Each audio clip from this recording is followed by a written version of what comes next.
সম্মানিত দর্শক শ্রোতা এবং আকাশ বাংলার পক্ষ থেকে আপনাদেরকে আমরা অভিনন্দন জানাচ্ছি, শুভেচ্ছা জানাচ্ছি। আপনারা যে প্রান্ত থেকে আমাদের আজকের এই অনুষ্ঠানটি দেখছেন, আপনাদের সকলকে আমরা স্বাগতম জানাচ্ছি আকাশ বাংলার পক্ষ থেকে। প্রিয় দর্শক, আপনারা জানেন যে 1975-এর 15ই আগস্ট সর্বকালের সর্বশ্রেষ্ঠ মহামানব, জাতির জনক বঙ্গবন্ধু শেখ মুজিবুর রহমানের সহ বঙ্গমাতা ফজিলাতুন্নেসা মুজিব সহ শেখ রাসেল, শিশু রাসেল সহ 18 জন ব্যক্তিকে 15ই আগস্ট 1975-এ কালো রাত্রিতে নির্মমভাবে ধানমন্ডির 32 নম্বরে হত্যা করা হয়। এবং এই অগাস্ট মাসটি আমাদের জন্য খুবই বেদনাদায়ক, দুঃখের মাস, বাঙালি জাতির কষ্টের মাস। যতদিন এই বাঙালি জাতি, এই বাংলাদেশ থাকবে, এই গ্লানি, এই কষ্ট বয়ে বেড়াবে। সেই লক্ষ্যে আমরা আকাশ বাংলার পক্ষ থেকে পুরো মাস ব্যাপী আমরা বিভিন্ন অতিথিদেরকে এনে আমরা আমাদের সেই বঙ্গবন্ধুর হত্যার স্মৃতিচারণ আমরা করব। এবং এই অনুষ্ঠানটি করার মূল কারণ হলো সেদিনের 75-এর প্রতিরোধে যারা ছিলেন, যারা বিভিন্নভাবে বঙ্গবন্ধু হত্যাটাকে মেনে নিতে পারেননি, বাঙালি জাতির সেই আকাঙ্ক্ষাকে, প্রাণের মানুষটির হত্যাটাকে মেনে নিতে পারেননি, তাদেরকে আমরা এই অনুষ্ঠানে অতিথি করে এনে তাদের কাছ থেকে আমরা শুনে নতুন প্রজন্মকে আমরা জানাতে চাই 1975 সালের 15ই আগস্ট থেকে শুরু করে টানা 1981 সাল 82 সাল পর্যন্ত বাংলাদেশে কি ধরনের হত্যাযজ্ঞ, কু, পাল্টা কু হয়েছে, শত শত মুক্তিযোদ্ধা সেনা অফিসারকে হত্যা করেছে, সেই বিষয়ে আমরা সবকিছু বা আকাশ বাংলার পক্ষ থেকে আমরা প্রকাশ করতে চাই। আমাদের অনুষ্ঠানের মূল নাম হলো রক্তের আখরে লেখা শোকাবহ অগাস্ট। আমাদের আলোচনার বিষয় হলো বঙ্গবন্ধু হত্যা, 75-এর প্রতিরোধ এবং পূর্বাপর। এই বিষয় নিয়ে আজকে আমাদের সাথে যারা অতিথি হয়ে যুক্ত হয়েছেন, আমি তাদেরকে এক এক করে দর্শক শ্রোতাদের মাঝে আমরা পরিচয় করিয়ে দিচ্ছি। প্রিয় দর্শক, আমাদের সাথে আছেন বাংলাদেশ আওয়ামী লীগের উপদেষ্টা মণ্ডলীর অন্যতম সদস্য, বীর মুক্তিযোদ্ধা, প্রতিরোধ যোদ্ধা এবং শেখ ফজলুল হক মনি ভাইয়ের দৈনিক বাংলার বাণীর পত্রিকার সাংবাদিক ছিলেন, সেই স্বাধীনতা উত্তর একজন ডিস্ট্রিক্ট কমান্ডার ছিলেন, পাবনা জেলার ডিস্ট্রিক্ট কমান্ডার ছিলেন এবং দুর্নীতি দমন কমিশনে ছিলেন। আপনি সাউন্ড একটু বন্ধ করেন। দুর্নীতি দমন কমিশনার ছিলেন সেই মোহাম্মদ শাহাবুদ্দিন চুপ্পু ভাই আমাদের সাথে যুক্ত হয়েছেন। আপনাকে স্বাগতম জানাচ্ছি আমাদের অনুষ্ঠানে। আমাদের সাথে যুক্ত হয়েছেন চট্টগ্রামের আজকে যার মৃত্যুবার্ষিকী, সেই সৈয়দ মৌলভী সৈয়দ হিসেবে যাকে সবাই চট্টগ্রামবাসী এবং সারা বাংলাদেশবাসী চিনে।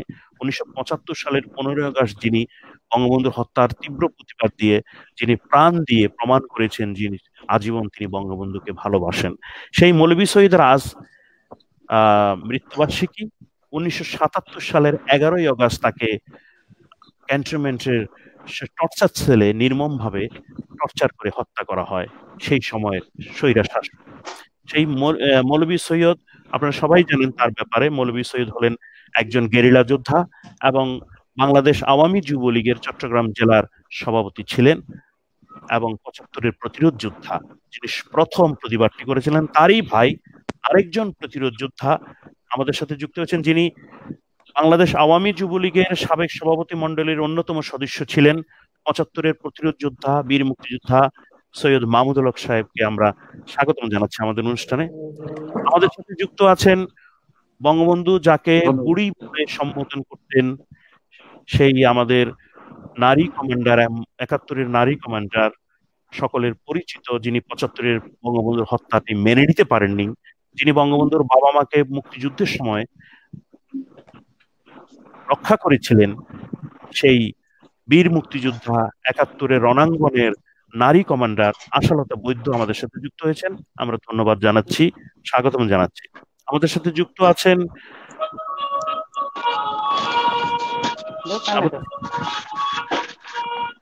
সাউন্ড একটু বন্ধ করেন। আমাদের সাথে যুক্ত আছেন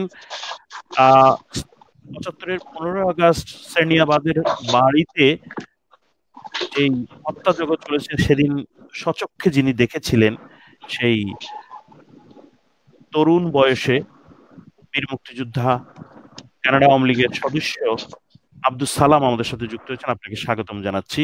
প্রযোজক আমাদের আব্দুর রহিম আকাশ বাংলার পক্ষে আছেন এবং চট্টগ্রাম থেকে আমাদের আছেন নির্বাহী প্রযোজক মোহাম্মদ শাহ আলম।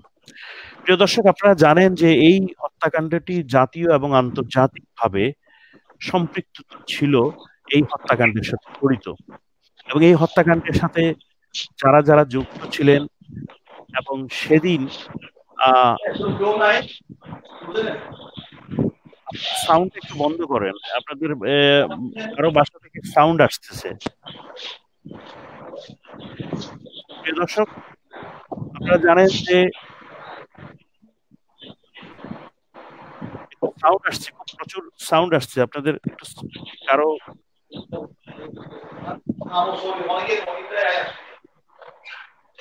কারো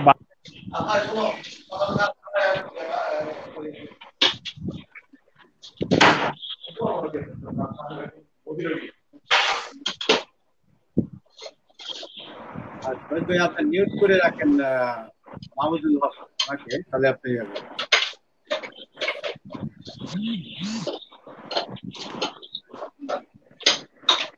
মাহমুদুল ভাই, আপনার এখানে খুব সাউন্ড হচ্ছে, একটু সাউন্ড করবেন, সাউন্ড হচ্ছে। জি, আমি যাচ্ছি। প্রিয় দর্শক, আমার এখানে ঠিক আছে, ঠিক আছে, আমরা যাব। জি জি জি জি প্রিয় দর্শক, আপনারা জানেন যে এটি জাতীয় এবং আন্তর্জাতিক ভাবে এই ষড়যন্ত্র করা হয়েছে এবং সেদিন 15 আগস্টে 32 নম্বরে ধানমন্ডির 32 নম্বর নির্মমভাবে সপরিবারে বঙ্গবন্ধুকে হত্যা করেছিল। আপনারা এও জানেন যে 15 আগস্ট জাতির জনক বঙ্গবন্ধু ঢাকা বিশ্ববিদ্যালয়ে উনার ছাত্রত্ব ফিরিয়ে দেওয়ার জন্য উনি আসার কথা ছিল এবং সেখানে উনি শিক্ষকদের উদ্দেশ্যে একটি ভাষণ দেওয়ার কথা ছিল। অনেক আয়োজন করা ছিল, সকল আয়োজন কিন্তু সেদিন উলণ্ঠিত হয়ে যায় সেই হত্যাকাণ্ডের কারণে। এবং মুয়াজ্জিন যখন ফজরের আজানের ধ্বনি দিচ্ছেন, ঠিক সেই সময় বাঙালির হাজার বছরের শ্রেষ্ঠ সন্তান জাতির জন্য বঙ্গবন্ধুকে নির্মমভাবে হত্যাযজ্ঞ চালিয়ে যাচ্ছে সেই ঘাতক চক্র। আমি সর্বপ্রথমে আমি যাচ্ছি আমাদের মোহাম্মদ শাহাবুদ্দিন চুপু ভাইয়ের কাছে। চুপু ভাই, আপনি সেদিন এই 15 আগস্টে আপনি একজন প্রতিরোধ যোদ্ধা ছিলেন, আপনি সেদিন কি ঘটনা দেখেছেন এবং এই যে ঘটনাটি ঘটলো, বাঙালি জাতির হৃদয় থেকে হাজার বছরের শ্রেষ্ঠ সন্তানকে হত্যা করা হলো, এবং আপনি এও জানেন যে বঙ্গবন্ধুকে প্রকৃতি ভালোবাসতো, পশু পাখি সকলে ভালোবাসতো, কিন্তু বঙ্গবন্ধুর পরিবার, বঙ্গবন্ধু বাঙালি জাতিকে বিশ্বাস করে যেই মানে বাঙালি জাতিকে যে বিশ্বাস করেছিল ওনার পরিবার এবং বঙ্গবন্ধু, এবং সেই জন্য উনি বাঙালি জাতির জন্য 1971 সালে স্বাধীনতা এনে দিয়েছিল, সেই বাঙালি জাতি ওনাকে হত্যা করতে পারলো এবং সেটি বাঙালি জাতির সেটি আপনি কিভাবে দেখছেন? এবং সেদিনের ঘটনাটাই আমরা ছোট ছোট ভাবে শুনতে চাই। মোহাম্মদ শাহাবুদ্দিন চুপ্পু। ধন্যবাদ আপনাকে, আকাশ বাংলাকেও ধন্যবাদ জানাচ্ছি, আমি কৃতজ্ঞতা জানাচ্ছি আমাকে এখানে অতিথি করার জন্য। আসলে এটা শোকের মাস, এই আগস্ট মাস আসলেই শোকে মুহ্যমান হয়ে যায় বাঙালি জাতি, আমরা নিজে। আমি প্রথমে আমার শহীদদের প্রতি 15ই আগস্টের বঙ্গবন্ধু সহ সকল শহীদদের প্রতি শ্রদ্ধা জানাচ্ছি, কৃতজ্ঞতা জানাচ্ছি এবং তাদের রুহের মাগফিরাত কামনা করছি। 75-এর 15ই আগস্ট শোকাবহ দিন, ভাবতেই পারিনি, কল্পনাও করতে পারিনি, জাতীয় কল্পনা করিনি, আর আমরা যারা মফস্বলের নেতা ছিলাম আমরা তো একটা কিং কর্তব্য বিমূঢ় হয়ে যায়। 75-এর 15ই আগস্ট ভোর 5:30টার দিকে মনে হয় সম্ভবত, আমার তখন তো আর মোবাইল ফোন ছিল না, টিএমটি টেলিফোন, আমার টেলিফোন বারংবার বাজছে। আমি মানে আসলে বিরক্তই হয়ে গেছে। সে সময় আমি পাবনা জেলা আওয়ামী লীগের প্রেসিডেন্ট ছিলাম। বাকশালের বঙ্গবন্ধু আমাকে বাকশালের পাবনা জেলার জয়েন্ট সেক্রেটারি করেছে। তো আমরা সে সময় এই গণবাহিনীর উপদ্রবে অত্যন্ত অতিষ্ঠ ছিলাম। জাসদের যে গণবাহিনী, তারা প্রতিদিন আমাদের অনেক ছেলে, অনেক কর্মী, অনেক নেতাদের হত্যা করত। রাতে টেলিফোন বাজলেই আর মনে হচ্ছে কেউ না কেউ আমাদের কর্মী আজকে আক্রান্ত হয়েছে, এই ধরনের একটা মানসিকতা গড়ে উঠছিল। তো বারবার টেলিফোন বাজায়, ভোরবেলা আমি ফোনটি ধরলাম। শেষ পর্যন্ত ফোন ধরার সঙ্গে সঙ্গে ঢাকা থেকে টেলিফোন করছেন মোহাম্মদ নাসিম, প্রয়াত নেতা নাসিম ভাই, জনাব মনসুর আলী সাহেবের সুযোগ্য পুত্র। আসলে তিনি আর এবং আমি একসঙ্গে রাজনীতি থেকে আমরা ছোটবেলা থেকে বেড়ে উঠেছি। তো সে কারণে আমাদের মধ্যে সখ্যতাও ছিল, আর আমাদের তো সবকিছুতেই মিল ছিল। আমরা সকলে একসঙ্গে রাজনীতি করেছি, আমরা ছাত্রলীগ করেছি, যুবলীগ করেছি, একসঙ্গে করেছি। তো আসিম ভাই প্রথমে আমাকেই টেলিফোন করেন। ওনারা ঢাকায় 30 রোড, যেটা তখনকার প্রধানমন্ত্রী বাসভবন ছিল, জনাব মনসুর আলী সাহেবের বাসা, সেই বাসা টিএনটি ফোন থেকে আমাকে ফোন করে প্রথমেই আমাকে বললেন, চুপ্পু, এই ধরনের ঘটনা ঘটেছে, বঙ্গবন্ধুকে এভাবে করা হয়েছে, তুমি তাড়াতাড়ি ছেলে পেলে নিয়ে প্রস্তুত হও, সকলকে নিয়ে তোমরা একটা প্রতিরোধের জন্য প্রস্তুত হও। আমি তো হচকিত হয়ে যাই যে কি, উনি কাঁদছিলেন এবং বলছিলেন। অপর পাশ থেকে জনাব মনসুর আলী সাহেবের কণ্ঠ ভেসে আসতেছিল। উনি পায়চারি দিচ্ছেন এবং জোরের স্বরে বলছেন, bloody bastard Mushtaq, this will go, this will not go unpunished, ইংরেজিতে গাল দিচ্ছেন অকথ্য ভাষায়। যাই হোক, আমি তো তখন টেলিফোন আমার হাতটা কাঁপা শুরু হয়ে গেছে। আমি তো এটা বিশ্বাসই করতে পারছি না। নাসিম ভাই বলছে, তখন আর কি বলবো। আমি তাড়াহুড়া করে ফোনটা রেখেছিলাম, রেখে আমার তখন মানে রফিকুল ইসলাম বকুল, আপনার নাম শুনেছেন, পাবনার একজন বিশিষ্ট নেতা এবং আওয়ামী লীগের সাংগঠনিক সম্পাদক ছিলেন সেই সময়। আমি বকুলকে ফোন করলাম। আমি যখন ছাত্রলীগের প্রেসিডেন্ট ছিলাম 1970, 71, 72 সনে, তখন বকুল আমার সেক্রেটারি ছিল। তো ওকে আমি প্রথমে ফার্স্টে টেলিফোন, বকুল অত্যন্ত সাংগঠনিক ভাবে অত্যন্ত দক্ষ একজন নেতা। আমি তাকে ফোন করলাম যে, বকুল, এই ঘটনা। বকুল তো কাঁদতে শুরু করলো, বললো তার বাসার দিকে রওনা দিতে, টাউন হলের দিকে। বললো যে তুই রওনা দে, আমি ছেলে পেলে বলতেছি। এর মধ্যে আমরা রওনা দিলাম এবং কম করে হলো প্রায় 200-300 ছেলে পেলে এই ভোরবেলায় সব আমরা চলে আসলো। 71-এর মুক্তিযুদ্ধের মতো আমরা তখন কেউ কেউ রেডিও শোনা তখন শুরু করে ফেলছে অলরেডি। সেই সময় রেডিওতে তো কনফার্মেশন তো হয়ে গেল। আমরা তখন দৌড়ায় পুলিশের লাইন বলে, পুলিশ ব্যারাক, পুলিশ লাইন, সেদিকে আমরা 71-এর মুক্তিযুদ্ধের সময় আমরা সেখান থেকে অস্ত্র লুট করেই, বলতে গেলে সেই সময়কার অস্ত্র লুট করেই আমরা প্রতিরোধ পাক সেনাবাহিনীর বিরুদ্ধে যুদ্ধে নেমেছিলাম। আমরা এইভাবেই প্রস্তুতি নিয়ে আমরা ওই পুলিশ ফাঁড়ির দিকে রওনা দিলাম, পুলিশের ব্যারাকের দিকে। এই সময় যখন আমরা ওই ব্যারাকের কাছে পৌঁছেছি, তখন পাবনার এসপি ছিল একজন হিন্দু ভদ্রলোক, ওনার নাম ছিল পঙ্কজ ভীষণ মৈত্র। তো ওনাকে আমরা কাকা কাকা বলে ডাকতাম, উনি বয়স্ক মানুষ ছিলেন, কাকা বলেই ডাকতাম আমরা। উনি দৌড়ায় আসলেন একটা খোলা জিপে। উনি এসে বললেন, তোমরা এটা কি করছো? এই মাত্র পুলিশ ওয়্যারলেস এর মাধ্যমে আমি খবর পেলাম যে ঢাকায় সকল বাহিনীর প্রধানরা এখন রেডিও বেতার, বাংলাদেশ বেতারের দিকে, মানে তখন তাদের রেডিও বাংলাদেশের সেদিকে রওনা দিচ্ছে এবং তারা সকলেই এই ঘটনায় মুস্তাক সরকারের প্রতি আনুগত্য আনছে। এই কথা উনি প্রায় তখন 8টা বেজে গেছে, এই 7:30, 8টা বাজে সকালে। এই কথা বলার সঙ্গে সঙ্গে আমরা, উনি বলছেন যে, বারবার করে বলছেন, তোমরা এই ধরনের পাগলামি করবে না, এটা করবে না, এখন তো সকলেই অলরেডি সারেন্ডার করতেছে তোমরা। এর মধ্যে আমাদের মধ্যে কয়েকজন আবার তাদের কিছু অস্ত্র, একটা অস্ত্র দিয়ে গুলি টুলি ফুটাইছে আকাশের দিকে। তখন এসপি সাহেব বললেন যে, দেখো তোমরা এটা হঠকারী করতে যাও, এখন হঠকারী হয়ে যাবে, তোমরা যে যার মতো এখন দেখো। এর মধ্যে আমরা তো আসলে ওনার কথা আমরা বিশ্বাস করে ফেলছি। উনি বললে উনি অত্যন্ত ভালো মানুষ ছিলেন এবং সরকারের তৎকালীন আওয়ামী লীগ সরকারের অত্যন্ত গোড়া সমর্থক ছিলেন। তো ওনার কথা বিশ্বাস করার মতো কারণ নাই যে এই বাহিনী প্রধানরা সব যাচ্ছে সারেন্ডার করতে। ঠিক 10-15 মিনিটের মধ্যে কিন্তু আমরা এই সত্যতা পেয়ে গেলাম।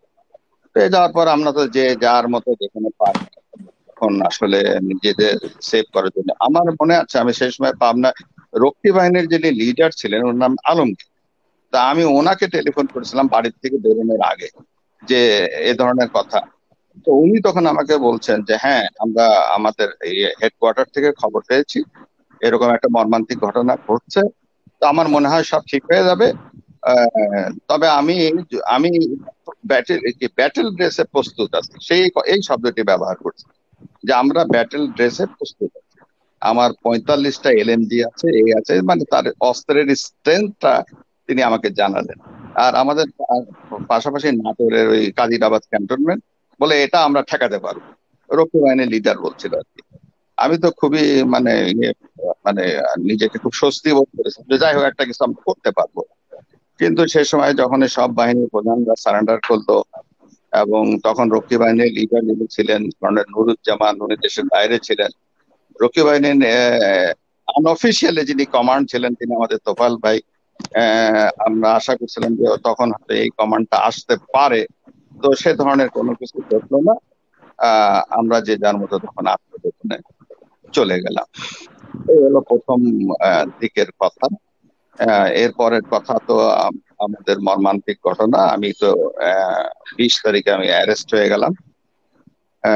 আমাকে গ্রেফতার করা হলো বললো যে এখানে গোয়েন্দা সংস্থা থেকে যে তালিকা পাঠানো হয়েছে সে তালিকায় আপনি আপনি অন্যতম ব্যক্তি আর যাই হোক আমি তো তখন 20শে আগস্ট আমি 5 দিনের মাথায় আমাকে গ্রেফতার করলো সেনাবাহিনী এবং পুলিশ। যিনি গ্রেফতার করলেন ওনার নাম আমার শামসুদ্দিন সাহেব উনি ডিএসপি ছিলেন। আর যিনি সেনাবাহিনী ছিলেন উনি হলেন মেজর ফজলুর রহমান। সেই সময় যে এরা আমাকে তো অ্যারেস্ট করে নিয়ে গেল। নিয়ে যাওয়ার পরে তো জেলখানায় ঢুকিয়ে দিল জেলখানায় চলে গেলাম। এর মধ্যে আরো 2-1 জন অ্যারেস্ট হয়ে গেল বকুল পালাতে পারলো আরো 2-1 জন নেতা তারা আত্মগোপনে যেতে পেরেছে তাদের গ্রেফতার করতে পারে নাই। আমি তো গ্রেফতার হয়ে গেলাম। এর পরের ঘটনা আরো মর্মান্তিক যে জেলখানার ভিতরে তখন আরো 10-15 দিন পার হয়ে গেছে আগস্ট মাসের শেষের দিকে আর কি লাস্টের দিকেই একদিন রাতে গভীর রাতে রাত 1টা-1:30টার দিকে জেল গেট খুলে গেল জেলখানায় ঢুকলো ওই মেজর ফজলু এবং ডিএসপি শামসুদ্দিন এবং জেল তারা ঢুকে আমার ওয়ার্ডে আসলো এসে আমাকে ডেকে নিল। ডেকে নিয়ে আমার হাতে হ্যান্ডকাপ পায়ে ডান্ডা বেড়ি বলে না যেটা যাবজ্জীবন কারাদণ্ড হলে ফাঁসির আসামি হলে ডান্ডা বেড়ি দেয় পায়ে যাতে জেল থেকে পালাতে না পারে। সেই ডান্ডা বেড়ি দিয়ে হাতে হ্যান্ডকাপ দিয়ে তারা সেনাবাহিনীকে নিয়ে গেল আমাকে রাতের বেলা। তখন শামসুল হক টুকুও গ্রেপ্তার হয়েছে যে সাবেক স্বরাষ্ট্র প্রতিমন্ত্রী পাবনা রাজশাহী বিশ্ববিদ্যালয়ের প্রাক্তন জিএস ছিল সে টুকু আমাদের এই রাজনৈতিক সতীর্থ। সেও জেলখানায় ছিল। তো গ্রেপ্তার আমাকেই শুধু জেলখানা থেকে বের করে নিয়ে যাওয়া হতো। আবার তার পরক্ষণে আমি দেখলাম যে আমাকে বের করে নিয়ে যাওয়ার পরেই সদ্য প্রয়াত ভূমিমন্ত্রী শামসুর রহমান শরীফ ডিলু ভাই ঈশ্বরদীর এমপি ছিলেন আপনার পাবনার ঈশ্বরদী পাবনা 4-এ উনি ভূমিমন্ত্রী ছিলেন এই যে তিনি কিছুদিন আগে মারা গেলেন। ডিলু ভাইকে তখন আবার ঈশ্বরদী থেকে গ্রেপ্তার করে নিয়ে আসছে এবং সেটা ক্যাম্পে নিয়ে আসছে সরাসরি। ক্যাম্পে নিয়ে আসার পর আমার কষ্ট লাগলো এই জায়গা যে ডিএসপি আমাকে ধরে নিয়ে গেল শামসুদ্দিন সে কিন্তু 1972 সালের 20-এর BCS এ মানে মুক্তিযোদ্ধা ক্যাটাগরিতে সে চাকরি পেয়েছে এবং এই চাকরিগুলা সাধারণত সকলেই জানে যে এগুলা তোফাল ভাই এর মনোনীত এরা সরকার। তো যাই হোক এই ভদ্রলোক যখন বঙ্গবন্ধুকে অকথ্য ভাষায় আমার সামনে গালিগালাজ করছে এবং আমাকে জুতা পিটা করছে তারপরে কি বলে ইলেকট্রিক শক দিচ্ছে পায়ের মধ্যে গামছা মুখের মধ্যে দিয়ে তার উপর পানি ঢালছে আর অকথ্য ভাষায় গালিগালাজ করছে বঙ্গবন্ধু। তার একটাই কথা যে তোরা তোরা এত বড় সাহস, তোরা অস্ত্র নিয়ে আমাদের বিরুদ্ধে 15 আগস্ট ধরে আর কি বেরোয়ছিলি তোরা, কিন্তু সে কিন্তু আওয়ামী লীগেরই। যাই হোক, আর ক্যাপ্টেন ফজলুল সে পাকিস্তান ফেরত একজন আর্মি অফিসার। সে তারও তো মানে আর কি বলবো, আর মানে যে উপদ্রব, যে আক্রমণ, আমরা তো নিস্তেজ হয়ে গেলাম। ভাইকেও সেভাবে অকথ্য ভাবে নির্যাতন করা হলো, এবং তাদের ভাষা এবং বঙ্গবন্ধু সম্পর্কে, বঙ্গবন্ধু পরিবার সম্পর্কে, শেখ কামালের সম্পর্কে, শেখ জামালের সম্পর্কে, মনি ভাই সম্পর্কে যে সমস্ত উক্তি তারা তখন, মানে আমি ভাবতে পারিনি যে কতিপয় উশৃঙ্খল সেনা সদস্যের দ্বারা হয়েছে এই এই এই হত্যাকাণ্ড। আমার তো তখন আর মনে হয় না, আমার তো মনে হয় এরাও সকলেই জড়িত। তা না হলে এরা এ ধরনের কথা বলে কেমন করে? এরা এ ধরনের রাতারাতি এক রাতে, মাত্র 15 দিন 20 দিনের মাথায় এরা উল্টে গেল একদম পুরাপুরি। এই হতভাগ্য আমরা, যে তখন আমি আসলে বঙ্গবন্ধু 75 জানুয়ারি মাসে আমার শেষ দেখা ওনার সঙ্গে। এই 32 নম্বরে আমি আমি এবং নাসিম ভাই গিয়েছিলাম। আমি নাসিম ভাইকে বাকশালের পাবনা জেলা শাখার সাধারণ সম্পাদক করা হয়েছিল, আমাকে করা হয়েছিল জয়েন্ট সেক্রেটারি। আমি এটা ওনাকে মানে কৃতজ্ঞতা জানানোর জন্য আমি জানুয়ারি মাসের সম্ভবত শেষের দিকে আমি ওনার বাসায় গেলাম, 32 নম্বরে সালাম করলাম। উনি স্বভাবসুলভ ভাবে আমাকে ধরলেন, করে নাসিমের কাঁধে হাত দিয়ে দুজনকে পাশে বসালেন, ছবি তুললেন। এখনো আমি আমার কাছে আছে রক্ষিত, আমি সযত্ন রেখে দিয়েছি। বঙ্গবন্ধু তখন বলছিলেন যে আমি বাকশাল করেছি, তোদেরকে করেছি, তোরা আইন পাশ করছিস, আমি তখন ল পাশ করেছি। আমি শুনেছি যে তুই মানে আইনজ্ঞ হবি। আমি এই সমস্ত শিক্ষিত এবং যারা ভালো তাদেরকে আমি বাকশালে নিয়েছি, তোকে আমি জয়েন্ট সেক্রেটারি করছি, বকুলকে করি নাই জানিস তো। মানে ঠিক এই ভাষায় উনি আমাকে বলছেন, স্বভাবসুলভ হাসি খুশি ভাবে। কি প্রাণবন্ত মানুষ উনি। তারপরে আমরা ছবি তুললাম, একটু নাস্তা দিলেন, নাস্তা করলাম, নাস্তা করে চলে, ওটাই আমার শেষ দেখা। এটা হলো 75 জানুয়ারি মাসের কথা। 15 আগস্টের কথা তো বললামই, যে কি ধরনের অত্যাচার, কি ধরনের নির্যাতন, কি ধরনের উক্তি, কি ধরনের তাদের মানে উপহাস, মানে অভাবনীয়। পাল্টে যায় মানুষ, কিভাবে পাল্টে যায় নিজের চোখে দেখলাম। কারাগারে ছিলাম, কারাগারে থাকলাম, এভাবে প্রতিনিয়ত আমাকে 7 দিন 8 দিন পর পরই এরকম জেলখানা থেকে নিয়ে যাওয়া হতো এবং রাত করে নির্যাতন করা হতো। এরপরে আমার এক বন্ধু, এটা বলতেই না তাকে, তার প্রতি আমি কৃতজ্ঞতার সঙ্গে তাকে আমি স্মরণ করি। আমার এক বন্ধু class at that time he was captain, Saidpur ক্যান্টনমেন্টে তার পোস্টিং ছিল। তাকে খবর দেওয়া সম্ভব হয়েছিল যে আমাকে এই ধরনের নির্যাতন করা হচ্ছে। তখন এই ভবিষ্যৎ নির্যাতন থেকে বাঁচার জন্য তাকে খবর দেওয়া হলে সে পাবনায় চলে আসে, এবং তারই কোর্সমেট ছিল এই যে মেজর ফজলুর রহমান। তাকে সে একটা কথাই উল্লেখ করলো যে ও তো দুষ্কৃতিকারী না, সন্ত্রাসী না। চুপু ভাই, আমরা আপনাকে এই জায়গায় একটু থামাচ্ছি। আমরা আসবো এই স্মৃতিচারণে, সেদিনে সে দুর্বিষয় যে জীবনটা আপনাদের উপর গিয়েছে, অত্যাচারটা গিয়েছে, টর্চারটা গিয়েছে, আমরা আসবো। আমি চলে যাব আশালতা বৈদ্যের কাছে। আশালতা বৈদ্যদি, জি চুপু ভাই, আসবো আপনার কাছে, আবার আসবো আপনার ওই জায়গা থেকে আসবো আপনার। আশালতা বৈদ্য, আপনি তো মানে আপনার সম্পর্কে তো আমি সবই বলেছি, আপনি সবই জানেন, এবং আপনার ভূমিকা আমরা সবাই বাঙালি জাতি জানি। কিন্তু এখানে একটা কথা হলো যে প্রতিবাদ তো হয়েছে, এটি তো সত্য, এবং এই একটি কথা আমাদের বাজারে প্রচলন করা হয়েছিল তখনকার সেই যারা বৈজ্ঞানিক সমাজতন্ত্র নাম দিয়ে, যে বঙ্গবন্ধু এবং স্বাধীনতা বিরোধীরা এবং দেশদ্রোহীরা যারা ছিল, যারা মুক্তিযুদ্ধ, স্বাধীনতা, বাংলাদেশ মেনে নিতে পারে নাই, তারা সবসময় বলে যে বঙ্গবন্ধুর হত্যার পরে প্রতিবাদ হয়নি। এই কথাটি যেমন মিথ্যে, তেমনি কিন্তু সারা বাংলাদেশে, যে চুপ্পু ভাইয়ের কথা বলেছেন, আমরা যেমন চট্টগ্রামের মাহমুদুল হক ভাইয়ের কাছে যাব, তারপরে বরিশালের এই যে আমাদের আব্দুল সালাম ভাইয়ের কাছে সেদিন আপনি কি দেখেছেন, সেই স্মৃতিচারণটা কি আমরা কি জানতে পারি যে সেদিনের বঙ্গবন্ধুর হত্যার পরে আপনারা আপনাদের জায়গা থেকে এবং সেই ধরনের যারা ছিল, কারা এই প্রতিবাদটা আপনাদের বাধা দিয়েছিল? এবং আমি এও জানি যে আপনি জানেন যে তখনকার মশিউর রহমান যাদু মিয়ার একটি ছাত্র সংগঠন ছিল, বাংলা জাতীয় ছাত্র দল, সেই গুন্ডা বাহিনী লেলিয়ে দেওয়া হয়েছিল। এই যে ঢালি নামে একজন ছাত্রনেতা সেই আপনার জাতীয় ছাত্র দলের এবং বঙ্গবন্ধুর হত্যার প্রতিবাদ যারা করেছিল তাদের উপর মানে লেলিয়ে দিয়ে অত্যাচার করা হয়েছিল, তাদের উপর নির্যাতন করা হয়েছিল। সবকিছু মিলিয়ে আপনি আজকের এই যে পূর্বাপর আমাদের বিষয়টা, যে বঙ্গবন্ধুর হত্যা, ৭৫-এর প্রতিরোধ এবং পূর্বাপর, এই বিষয়টি কি নতুন প্রজন্মকে আপনি কি বলবেন এই ৭৫ সালের ঘটনাটা? আশালতা বৈদ্য। আসছে 15ই আগস্ট, আমি উপস্থিত সম্মানিত সুধীজন এবং আয়োজনকারী প্রিয় ভাই শহীদ ভাইকে বিনম্র সম্মান জানিয়ে বেশি কথা বলবো না। আমি বুঝি স্মৃতি সবসময় বেদনার হয়, স্মৃতি কখনো মধুর হয় না, অতীত কখনো মধুর হয়ে আসে না। আমার পুরো জীবনের বড্ড কষ্ট, বড় বেশি ব্যথা বঙ্গবন্ধুকে হারানো।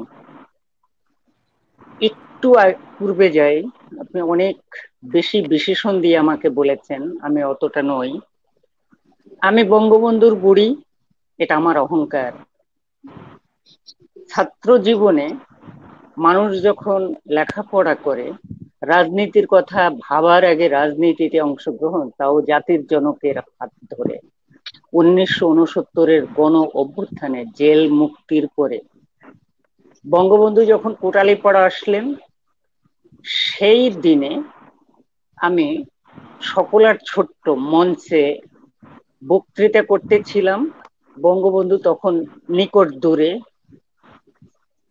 স্পিড বোর্ডে আসতেছেন, কচুরিতে আটকা পড়ছেন, ওখান থেকে আমার কণ্ঠ শুনেছেন। বঙ্গবন্ধু যখন মঞ্চে এসে গেছেন, 55-60 বছরের নেতৃবৃন্দ আমাকে তাড়িয়ে দিতে চাচ্ছিলেন, নামো নামো নামো। তারপরে বঙ্গবন্ধু এসে বললেন আওয়ামী লীগের সভাপতি সেক্রেটারিকে, এই আজিজ দা হচ্ছেন সেক্রেটারি, সতীশ বাবু হচ্ছেন সভাপতি, বললেন যে এই সতীশ দা, এখানে আমি দূর থেকে একটা কোকিল কণ্ঠে বক্তব্য শুনছিলাম, ও কোথায়? এই হয়ে গেলাম আমি বঙ্গবন্ধুর কোকিল কণ্ঠী। বঙ্গবন্ধু যখন এই কথা বললেন, আমি ছুটে এসে সালাম করলাম। বঙ্গবন্ধু বললেন, তুমি আরো বলবে মা? আমি পায়ে হাত দিয়ে সালামের পর আমি মাথা নাড়লাম। বঙ্গবন্ধু বললেন, হ্যাঁ, এখন বক্তব্য রাখবে আমার আদরের বুড়ি আশালতা। এই হয়ে গেলাম বঙ্গবন্ধুর বুড়ি। বঙ্গবন্ধু 45 মিনিট প্রমোট করে দেন, আমি শুধু কণ্ঠ মিলিয়েছি। এই হয়ে গেলাম গোপালগঞ্জ গ্রেটার ফরিদপুরে আশালতা, আমার সৌভাগ্য। পরবর্তীতে জাতির জনক বঙ্গবন্ধু হয়ে গেলেন। উৎসাহ উদ্দীপনা, 70-এর নির্বাচন, জাতীয় নেতৃবৃন্দ গোপালগঞ্জে কোটালীপাড়া রাজের নির্বাচনী এলাকায় যত বড় বড় নেতারা এসেছেন, আমাকে মঞ্চে ডেকে ডেকে বক্তব্য রাখার সুযোগ দিয়েছেন। আসলো নির্বাচন উত্তর 71, ভিতরে যন্ত্রণা জ্বালা। হেমায়েতুদ্দিন বীর বিক্রম পাকিস্তান থেকে পালিয়ে এসে, পশ্চিম পাকিস্তান থেকে, উনি দল গঠন করলেন। গাজীপুর থেকে যুদ্ধ করে করে সব বাড়ি বাড়ি ঘুরে মেয়ে এবং ছেলেদেরকে সংগ্রহ করছিলেন। ততক্ষণে বাবা মার কাছে রাজাকার বাহিনীর নেতা, পিস কমিটির নেতা এসে চাঁদা দাবি করে। আমি এবং আমার বড় বোনের বিপরীতে 6 লক্ষ টাকা দিলে আমার বাবার শিক্ষক হরিপদ বাবু, আপনার মেয়েরা নিরাপদ থাকবেন, অন্যথায় পাকিস্তানি আর্মিদের হাতে তুলে দিতে হবে। এই অবস্থায় খুব মানসিক উদ্বেগ উৎকণ্ঠার মধ্যে যখন আমরা ভারত যাব বলে প্রস্তুতি নিচ্ছে বাবা, জ্যাঠা, ঠাকুমারা, ঠিক এক মধ্যরাতে হেমায়েত ভাই আসে আমাদের বাড়িতে, এসে আমার প্রাণের স্পন্দন সমৃদ্ধ করে উনি বাবাকে বললেন, কাকা ছেলে হোক মেয়ে হোক আমাকে দিতে হবে। আমি বাবার পিছন থেকে লাফ দিয়ে সামনে এসে বললাম যে আমি যাব যুদ্ধে। আমার ভিতরে প্রতিশোধ স্পৃহা কঠিন হয়ে গেল, যে এই যে রাজাকার আলবদর আলসামসের শান্তি বাহিনীর প্রধান চাঁদা আদায় করেছেন, তাদের আমি সম্মুখ যুদ্ধে গিয়ে ওদের দাঁত ভাঙ্গা জবাব দেব। হেমায়েত ভাই বললেন, তুমি আগামীকাল 20, 25, 30 যত পারো মেয়েদেরকে সংগ্রহ করো। আমি রাতে ঘুমাই নাই শহীদ ভাই। আমি নারিকেল বাড়ি মিশনারি স্কুলের এসএসসি পরীক্ষার্থী। আমি ছুটলাম 6 থেকে 10 পর্যন্ত 50টা মেয়ে সংগ্রহ করে বাড়ি আসলাম। তখন 9টা বাজে। আমি আমার মাকে দিয়ে ভাত রেঁধে দিলেন, খেয়ে আমি আমার বাড়ির নিকটস্থ একটা লেবু বাড়ি প্রাইমারি স্কুলে উপস্থিত হইলাম। ওখানে হেমায়েত ভাই, কমলেশ বেদজ্ঞ এবং ফরিদপুরের বাবুল আক্তার আসলেন, কমান্ডার। ওনারা এসে আমার মেয়েদেরকে দেখে খুব সন্তুষ্ট। লোকালয় থেকে ওনারা 2 জন, মাদারীপুর থেকে ডাক্তার শ্যামাচরণ বৈদ্য, খুলনা থেকে ডাক্তার ফিলিপস, ওনাদেরকে নিয়ে আমাদের ফার্স্ট এড প্রশিক্ষণ শুরু করলেন। এইভাবে অস্ত্র প্রশিক্ষণ দিলেন। যুদ্ধে গেলাম। আমার হেমায়েত বাহিনীতে 355 জন মহিলার গুরু দায়িত্ব সর্বকনিষ্ঠ আমাকে দিলেন মহিলা গ্রুপ কমান্ডার হিসেবে। হেমায়েত ভাই, কমলেশ বেদজ্ঞ এবং বাবুল আক্তার কমান্ডার। এখান থেকে হয়ে গেলাম কমান্ডার। এবং হেমায়েত বাহিনী প্রস্তুতি নিয়েছিল ভিয়েতনামের যুদ্ধকে সামনে রেখে সুপরিকল্পিতভাবে 7টা বিভাগ করে, প্রশাসনিক বিভাগ, অস্ত্র সংগ্রহ বিভাগ, গেরিলা যোদ্ধা বিভাগ, এইভাবে গোয়েন্দা বিভাগ, খাদ্য সংগ্রহ বিভাগ করে 7টা বিভাগ করে মুক্তিযুদ্ধ শুরু হয়। প্রতিটি সেক্টরে আমার মেয়েদেরকে ভাগ করে দেন এবং সেখানে বিচার বিভাগ নামে যে বিভাগটা ছিল, ওই বিভাগের সক্রিয় সদস্য আমাকে করেন। যুদ্ধ শেষ। 3রা ডিসেম্বর কোটালীপাড়ায় প্রথম স্বাধীনতার পতাকা ওঠে। 10ই জানুয়ারি বঙ্গবন্ধু আসেন দেশে। কোটালীপাড়ার এমপি সতীশ চন্দ্র হালদার, আওয়ামী লীগের সাধারণ সম্পাদক শেখ আব্দুল আজিজ সহ নেতৃবৃন্দ ঢাকা যান। আমাকে এমপি বাবু লোক পাঠিয়ে বললেন, বঙ্গবন্ধু আসতেছেন দেশে, তুই যাবে? আমি বলছি, মানে যাব না মানে? আমি ছুটে গেলাম। এই যাওয়াই আমার প্রথম ঢাকা রাজধানী দর্শন। বঙ্গবন্ধুর মিটিং হয়ে যাওয়ার 1 সপ্তাহ পরে আমরা থাকতাম সদরঘাটে শঙ্কর বোর্ডিং এ। 1 সপ্তাহ পরে বঙ্গবন্ধুর সাথে যখন দেখা করেন কোটালীপাড়ার নেতৃবৃন্দ, তখন প্রথম নামটা আমার লেখেন বঙ্গভবনে এবং 1 নম্বরে লেখেন আপনার বুড়ি, নাম লেখেননি। তারপর লিখলেন। উঠলাম। উঠে বঙ্গবন্ধু চেয়ার থেকে সিঁড়ির গোড়ায় এসে অপেক্ষা করছেন আমাদেরকে রিসিভ করার জন্য। সেই স্মৃতিময় সময় বঙ্গবন্ধু আমাকে জড়িয়ে ধরার পরে আমি কেঁদে ভেঙে পড়ছি। আমাকে এইখানে উঠিয়ে বলেন কি, আরে বুড়ি, তোরা জয়লাভ করছিস মুক্তিযুদ্ধে, আমি জয়লাভ করছি বিশ্বব্যাপী বাঙালিত্বে। কাঁদিস কেন? তোর বঙ্গবন্ধু তো ফিরেই আসছে। একটা অধ্যায় শেষ। লেখাপড়া করলাম বরিশাল মহিলা কলেজে বঙ্গবন্ধুর কথা মতো। বঙ্গবন্ধু মোল্লা জালালউদ্দিনকে দিয়ে ফণীবাবুকে বলে আমার বুড়ি কোথায় লেখাপড়া করবে। তারপরে জালাল ভাই বরিশাল মহিলা কলেজে আমাকে পড়ানোর ব্যবস্থা করলেন। আমি 4 পয়সাও খরচ করি নাই লেখাপড়ায়। কলেজ বিশ্ববিদ্যালয় বঙ্গবন্ধুর টাকায়। আসেন 15ই আগস্ট। ইতিমধ্যে ঢাকা বিশ্ববিদ্যালয়ের ছাত্রলীগে ওবায়দুল কাদের এবং বাহলুল হক চুন্নু প্রেসিডেন্ট সেক্রেটারি। ওই কমিটিতে আমি মহিলা বিষয়ক সম্পাদক, ঢাকা বিশ্ববিদ্যালয়ের ছাত্রলীগ। রোকেয়া হলের স্বাধীনতার পরে প্রথম ছাত্রলীগ গঠন করে আমি সভাপতি হই। টাঙ্গাইলের তাহমিনা মুনাক্কা সাধারণ সম্পাদক হয়। আমরা সংগঠন তৈরি করি, বঙ্গবন্ধু আসবেন। এই কাদের ভাই আজকের যোগাযোগ মন্ত্রী, উনি পুরো রোকেয়া হল, শামসুন্নার হল, ইডেন, এইখানকার মেয়েদের 300 মেয়ে দিয়ে একটি কমান্ড গঠন করেন, ওই কমান্ডের দায়িত্ব দেন কাদের ভাই আমাকে। বঙ্গবন্ধু আসবেন ভোরে, মেয়েদেরকে প্রশিক্ষণ দেওয়া হইলো কিভাবে আমরা বঙ্গবন্ধুকে স্যালুট করব, কিভাবে ফুল দেব, ইত্যাদি ইত্যাদি ইত্যাদি। আমরা রেডি। রাত্র 11টায় রোকেয়া হলে খাওয়া দাওয়ার পরে আমার মেয়েরা বায়না ধরলেন, এরে তোর বঙ্গবন্ধুর সাথে আমাদের একটু সরাসরি দেখা করাইয়ে দে, পারবি? তাই আমি বলছি কালকেই তো দেখা হবে, সকালবেলা হইলেই দেখা হবে। বলেন না, এত পারিস তো, চল তো। কেন যেন একটু মাথার ভিতর প্রতিক্রিয়া সৃষ্টি হলো, চল। আমরা থালা আর গ্লাস বাজাইতে বাজাইতে রাত্র 11:30টার সময় রওনা হইলাম 32 নম্বরে। মেয়েরা, ছাত্রলীগের মেয়েরা, কমিউনিস্ট পার্টির মেয়েরা, তার মধ্যে ছাত্র ইউনিয়নের সভানেত্রী ছিলেন পাপড়ি, আমার বান্ধবী, বাংলার ছাত্রী, আর মোজাইদুল ইসলাম সেলিমের বোন নিনা আপা। আমরা গেলাম বঙ্গবন্ধুর বাড়িতে থালা আর গ্লাস বাজাইতে বাজাইতে, তখন বাজে 12:30। 32 নম্বরে যাওয়ার পরে হট্টগোল, ওখানে যে সিকিউরিটি আছে আমাদের ঢুকতে দিবে না, আর আমরা আরো জোরে জোরে থালা গ্লাস বাজাচ্ছি। তখন বঙ্গবন্ধু দোতলা থেকে এসে বলে, কি হয়েছে ওখানে? আমি চিৎকার করে বললাম, বঙ্গবন্ধু আমি আপনার বুড়ি, আমার রোকেয়া হলের মেয়েরা আসছে, সব ছেড়ে দে। আমরা গেলাম।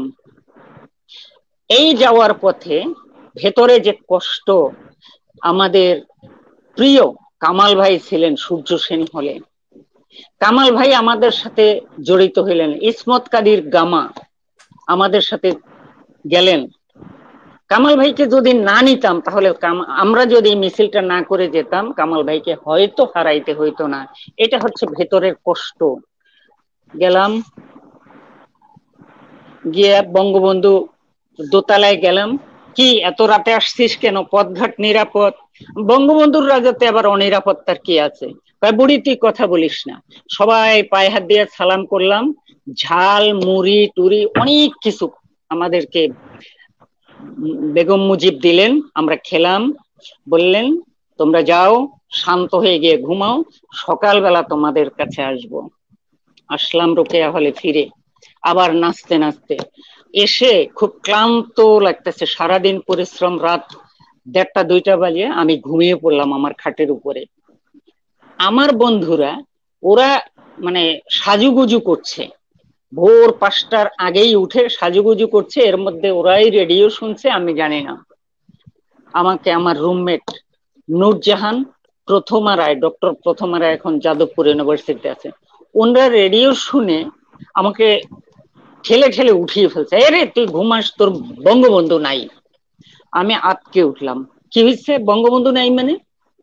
তখন তো রেডিওতে ঘোষণা শুনছি বঙ্গবন্ধুর সম্পর্কে যে অশ্রাব্য ভাষা বলছে, আমি মেজর ডালিম বলছি, আমি অমুক বলছি, স্বৈরাচারী শেখ মুজিবকে হত্যা করা হয়েছে ইত্যাদি। একটু কানে গেছে শেখ মুজিবুরকে হত্যা করা হয়েছে। ওই যে আমার জ্ঞান গেল, অজ্ঞান হইলাম। আমি জানি না শহীদ ভাই। রোকেয়া হল থেকে ঢাকা মেডিকেল কলেজে আমাকে নিয়েছে, বিকেল 5টায় আমাকে ফিরিয়ে আনছে রোকেয়া হলে। এসে গেটে দাঁড়াতে দাঁড়াতে দেখি একটা জাসদের মিছিল নামছে, সবার মাথায় টুপি আর লুঙ্গি পরা। ওই রেডিও বেতার কেন্দ্রের যে খবর মুহুর্মুহু উপস্থাপিত হচ্ছে, পিছনে এবং সামনে ট্যাঙ্ক, এই ট্যাঙ্কের পিছনে পিছনে ওরা মিছিল দিয়ে যাচ্ছে ওই একই কথা বলে বলে। আমার বান্ধবীরা আমাকে হলের ভেতরে নিয়ে গেল। আমি 64 নম্বর রুমে থাকতাম। এরপরে ওরা শান্তভাবে বলছে যে এই মিলিটারি যদি হলের মধ্যে ঢোকে তাহলে তুই আর নিরাপদ থাকবি না। তখন থেকে রোকেয়া হলের মেইন বিল্ডিং এর ছাদের উপরে পানির ট্যাঙ্কির নিচে ছিলাম 14 দিন। ওরা খাবার সাপ্লাই দিত। তারপরে ফিরলাম রুমে। আমার উদ্যোগ না নিলে কামাল ভাইকে হারাইতে হইতো না। আমার উদ্যোগ না নিলে বঙ্গবন্ধুর টোটাল পরিবারের সাথে যে ওতপ্রোতভাবে মিশে গেছিলাম, এটা হয়তো দেখতে হইতো না। আমি ওখান থেকে কেমন যেন অ্যাবনর্মাল হয়ে গেলাম। এরপরে কি হইলো, 153টা মামলার আসামি করা হইলো আমাকে। মোল্লা জালাল, ফণীভূষণ মজুমদার, যত মানুষ আছে তাদেরকে যতগুলো মামলা দিছে প্রত্যেকটার সাথে ভারতের গোয়েন্দা আমি এই মর্মে আমাকে আসামি করা হইল। 3রা নভেম্বর জেল হত্যা হয়। এখন তার বসে থাকা যায় না। এর মধ্যে আমার শ্রদ্ধেয় বাঘা কাদের সিদ্দিকী ভারতে গিয়েছেন প্রতিবাদ করে বঙ্গবন্ধু হত্যার বিচারের দাবিতে। ওনার সাথে আমার নিয়মিত যোগাযোগ হইতো পত্রালাপের মাধ্যমে। আমি আশালতা না লিখে আমি লিখতাম আপনার স্নেহধন্য অনামিকা, অনামিকা নামে লেখাপড়া হইতো, চিঠি আদান প্রদান। এবং আমি বারবার বলছি আমাকে কিভাবে নেবেন ওখানে, আমি কিভাবে প্রতিরোধ গড়ে তুলবো সেই ব্যবস্থা করেন। আসলো 3রা নভেম্বর।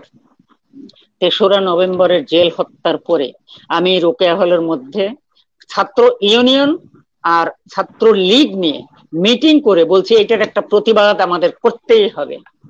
তখন কি করলাম, 4ঠা নভেম্বর প্রথম রোকেয়া হলের ফুলের বাগান থেকে ফুল তুলে ফুলের তোড়া তৈরি করে ছাত্রলীগ ছাত্র ইউনিয়নের মেয়েদেরকে নিয়ে 32 নম্বরে রওনা হইলাম। আমরা যখন নীলক্ষেতের মোড়ে গেছি তখন ওই সময়কার দুষ্কৃতকারী সেনাবাহিনীর লোকেরা আমার আর পাপড়ির, আমরা দুইজনে ফুলের তোড়াটা নিয়ে হাঁটছি, আমার আর পাপড়ির বুকের বন্দুক ধরছে। আকস্মিক ভাবে পেছন থেকে প্রয়াত সর্বজন শ্রদ্ধেয় নেতা আব্দুর রাজ্জাক, তোফায়েল ভাই, এই দুইজন কোত্থেকে যেন এসে ওনাদের বন্দুকের নল আমাদের বুক থেকে নিয়ে বলল ওরা যাবে, ওদের প্রতিবাদ সঠিক, আপনারা বন্দুক ধরতে হয় আমাদের বুকে ধরুন। তারপরে আমরা কিছু দূর গেলে লেক সার্কাস রোড কলাবাগান, ওখান থেকে রাশেদ মোশাররফ এবং রাশেদ ভাইয়ের মা আমাদের সাথে সংযুক্ত হন। আমরা 32 নম্বরে যাই। 32 নম্বরে গিয়ে আমি দোতলার দিক তাকিয়ে ওখানে আবার অজ্ঞান হয়ে পড়ি। আমি বলতে পারিনি কিচ্ছু। ওখান থেকে আমার মেয়েরা সবাই পাশের একটা বাড়িতে আমাকে নিয়ে যায়।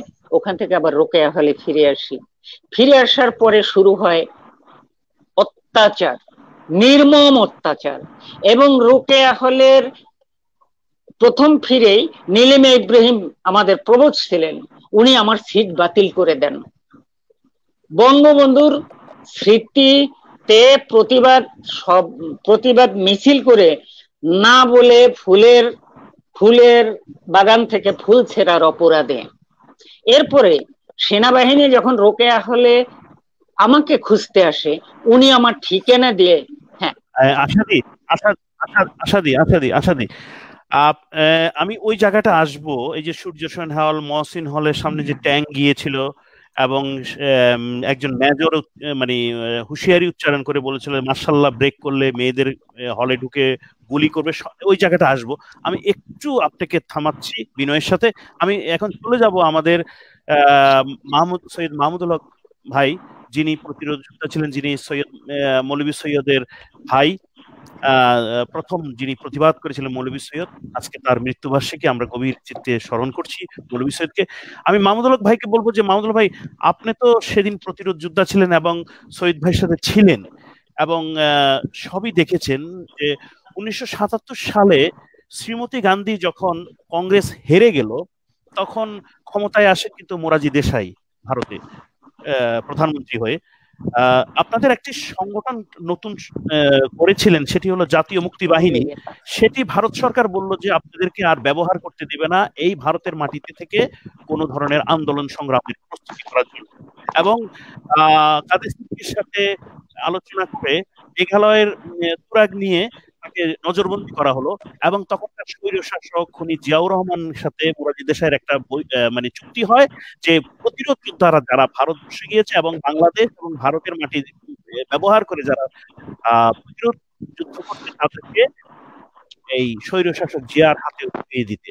এবং ঠিক মোরারজি দেশাই জিয়ার কথা মতো তাদেরকে উঠিয়ে দিল, আপনাদেরকে উঠিয়ে দিল। উঠিয়ে দেওয়ার পরে জিয়াউর রহমান সেই প্রতিশ্রুতি বলেছিল যে আমি তাদেরকে সাধারণ ক্ষমা ঘোষণা করবো এবং তাদেরকে নিরাপদ জীবনযাপনের ব্যবস্থা করবো।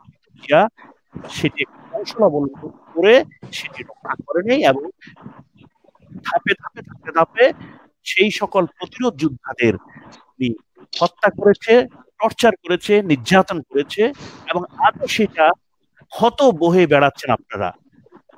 সৈয়দ মৌলভী সৈয়দ, আপনি সেই বিষয়ে পুরো জিনিসটা আপনি জানেন, ছোট ছোট করে বলবেন। আমি আবার টুকুর ভাইয়ের কাছে যাবো, তারপর কালাম ভাইয়ের কাছে যাবো, আসাদের কাছে যাবো। ছোট ছোট করে বলবেন সেদিন আপনি যে গ্রেফতার হয়েছিলেন কি দেখেছিলেন, তাদের অত্যাচার, তারা কি চেয়েছিল। সৈয়দ মাহমুদুল হক। ধন্যবাদ ধন্যবাদ আপনাকে এবং আকাশ বাংলার সাথে এই প্রোগ্রামে যারা সংযুক্ত হয়েছেন সবাইকে আমার পক্ষ থেকে ধন্যবাদ জানাচ্ছি। আসলে এটা শোকের মাস। এই মাসটা আমরা অত্যন্ত বেদনা বিধুর ভাবে পালন করে থাকি 1 আগস্ট থেকে। এই মাসে আসলে যে বিষয়টা আপনি যে জানতে চাচ্ছিলেন, ছোটবেলা থেকে ছাত্রলীগ করতাম এবং এটা বলতে হয় একেবারে ছোট কাল থেকেই। 1963 সালে মারা যায়, তখনই একটা ছবিকে সংগ্রহ করে বাসায় এনে রেখেছিলাম। পরবর্তীতে স্কুল ছাত্রলীগ করলাম, স্কুল ছাত্রলীগ থেকে ওয়ার্ড ছাত্রলীগ, এরপরে 1974 আমি চট্টগ্রাম পলিটেকনিক্যাল ইনস্টিটিউট ভর্তি হই। পলিটেকনিক ইনস্টিটিউট ভর্তি হওয়ার পর 1965 সালের 15 আগস্ট যে ঘটনাটি ঘটে গেছিল, আমরা প্রস্তুত ছিলাম না যখন বঙ্গবন্ধুকে হত্যা করা হয়। সকালে উঠে আমরা পলিটেকনিক্যাল ইনস্টিটিউটে যাচ্ছি, রিক্সাওয়ালা বললো, রিক্সায় করে যেতাম, রিক্সাওয়ালা বললো বঙ্গবন্ধুকে হত্যা করা হয়েছে। প্রচন্ড মাথাটা ধরে গেল এবং রিক্সাওয়ালার উপর আসলে অনেকটা তাকে আক্রমণ করবো এই মনোভাবটাই আমার কাজ করছিল। এরপরে কলেজে গেলাম, দেখি নীরব নিস্তব্ধ, একেবারে চারিদিকে সুবসান নীরব নিস্তব্ধ। চলে আসলাম বাড়িতে। আমার বড় ভাই মৌলভী সৈয়দ আহমদ সম্পর্কে আমাদের খালুতো ভাই। তখন সারা বাংলাদেশে আসলে সবাই কিন্তু ঢাকামুখী মানে বাকশালের একটা ট্রেনিং চলছিল, বাকশালের ট্রেনিং চলছিল ঢাকাতে, সে কারণে সবাই ঢাকাতে অবস্থান করছিল। বঙ্গবন্ধুকে যখন মারা হয় তখন শহীদ ভাই কোনো মতেই ওখান থেকে, উনি ইয়েতে ছিল বোধহয় এমপি হোস্টেলের এখানে, ওখান থেকে কোনো মতে পালিয়ে বেঁচেছিলেন। তারপরে ওনার সাথে যোগাযোগ করা হলো, শহীদ ভাইয়ের সাথে যোগাযোগ করা হলো, উনি সুস্থ আছেন সে খবরটা পেলাম। এবং এর পরবর্তী শহীদ ভাই ঢাকা অবস্থান করে ওখানে মোটামুটি একটা আন্দোলন করার মতো একটা পরিবেশ বা নিজেদের সংগঠিত করার মতো একটা পরিবেশ সৃষ্টি করছিল। বঙ্গবন্ধু হত্যার পরে আসলে চট্টগ্রামে আমরা যারা ছিলাম, বিশেষ করে মৌলভী সৈয়দ আহমদ, আমাদের প্রিয় নেতা আলাদা মহিউদ্দিন চৌধুরী, তাদের নেতৃত্বে তখন থেকে একটা ছাত্র যুবক আমরা সংগঠিত হচ্ছিলাম। এই সংগঠিত হওয়ার মধ্যে দিয়েই এই 3রা নভেম্বরের হত্যাকাণ্ডটা ঘটে গেল। এর পরবর্তীতে শহীদ ভাই চলে গেল ভারতে, ইন্ডিয়াতে চলে গেল এবং ইন্ডিয়া থেকে ভারত থেকে আসা যাওয়া করেই উনি আসলে আমাদেরকে সংগঠিত করার যে প্রক্রিয়াটা, সে প্রক্রিয়াটা করছিল। এর মধ্যে আমরাও এক সময়, আমি আর আমার মামাতো ভাই, আমরাও চলে গেলাম ভারতে। ভারতে চলে যাওয়ার পর কিছুদিন পরে ভারত থেকে আসলাম। ভারত থেকে আসার পর এর মধ্যে শহীদ ভাইয়ের মূলত সেল্টারটা ছিল আমাদের বাড়িতে। আমাদের এখান থেকে, আমাদের এই আগ্রাবাদের ভান্ডার মার্কেট থেকে শহীদ ভাই সমস্ত প্রতিরোধ যুদ্ধের সমস্ত নেতৃত্বটা কিন্তু ওইখান থেকে দিচ্ছিলেন। আমাদের বাসায় সবাই আসতো, সব মন্দান ভাই বলেন, মহিউদ্দিন ভাই বলেন, যারা চট্টগ্রাম বড় বড় নেতারা সবাই আসতো, শহীদ ভাইয়ের সাথে আলাপ করতো, আলোচনা করতো কিভাবে কি করা যায়, এই আলাপগুলো হতো। এর মধ্যে চট্টগ্রামে বিচ্ছিন্ন কিছু ঘটনা হয়ে গেছে, কয়েক জায়গায় এই এই পুলিশের উপর আক্রমণ এবং হয়ে গেছে আর আমরা যখন ভারত থেকে চলে আসি এর কিছুদিন পর শহীদ ভাই আবার আসলো। আসার পরে 5ই নভেম্বর আমার এখনো স্পষ্ট মনে আছে যে আমাকে একটা দায়িত্ব দেওয়া হলো যে চট্টগ্রামে আজকে কিছু ঘটনা ঘটবে, তুমি নিউ মার্কেটের ওদিকে আশেপাশে থাকবা, থেকে কি কি হলো জিনিসটা আমাকে জানাবা। তো ঠিক সন্ধ্যা হয়ে আসলো। সন্ধ্যা হয়ে আসার পরে নিউ মার্কেট প্রচন্ড ভাবে একটা বিস্ফোরণ ঘটলো। বিস্ফোরণটা ঘটার পর আমি বাইরে, তখন লোকজন চারিদিকে দৌড়াদৌড়ি শুরু করলো। পরে খবর নিলাম যে এখানে ওইখানে গ্রেনেড চার্জ করা হয়েছে, কে বা কারা কারা চার্জ করছে কেউ জানে না। পরে যেটা জানতে পারলাম একই সময়ে 4টা গ্রেনেড চার্জ হয়েছে 5ই নভেম্বরে নিউ মার্কেটে, আনন্দ মেলা এবং খালিদ বিল্ডিং সহ আরেকটা জায়গায়। এই গ্রেনেড চার্জ হওয়ার পর আমি শহীদ ভাইকে খবর দিলাম। শহীদ ভাইকে খবর দেওয়ার পর উনি তাৎক্ষণিকভাবে আমাদের বাড়ির শেল্টারটা ওখান থেকে উনি সরে গেলেন। সরে যাওয়ার পর আমাদেরকেও বললো যে তোমরাও পারলে সরে থেকো। আসলে আমরা অতটুকু চিন্তা করিনি। চিন্তা না করার কারণে 7ই নভেম্বর আমার বোনের একটা অনুষ্ঠান ছিল, খালাতো বোনের 6 নভেম্বর রাত্রে। আস্তে আস্তে আমার সকাল হয়ে গিয়েছিল। সকাল হয়ে যাওয়ার পর দেখলাম ঠিক 9টার দিকে অন্নপুরি মার্কেটে আমাদের একটা শাপলার দোকান ছিল।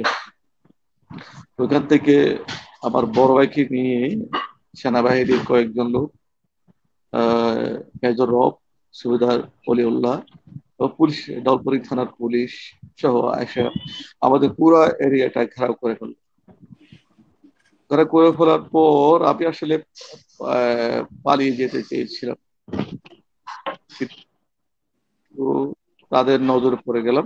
নজরে পড়ে যাওয়ার কারণে তারা ওইখানে মার্কেটে, আমাদের ভান্ডার মার্কেটেই আমাকে গ্রেফতার করলো। পরবর্তীতে যেটা আমার বড় ভাইকে গ্রেফতার করলো, এরপর আমার বাবাকে গ্রেফতার করলো, আমার মামাতো ভাই গ্রেফতার করলো একই দিনে চট্টগ্রামে। কিন্তু ওই যে গ্র্যান্ড বিস্ফোরণের রেশটা তারা একই দিনে অনেক লোককে গ্রেফতার করে ফেললো।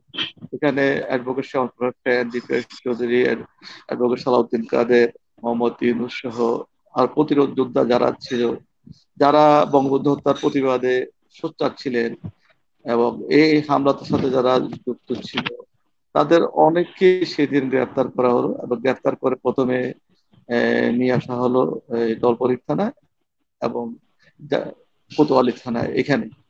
এর পরবর্তীতে সবাইকে নিয়ে যাওয়া হলো ক্যান্টনমেন্টে, চট্টগ্রাম ক্যান্টনমেন্টে। চট্টগ্রাম ক্যান্টনমেন্টে আমাদের সবাইকে নিয়ে যাওয়া হলো এবং 7 দিন ধরে আমাদেরকে সেখানে রাখা হলো।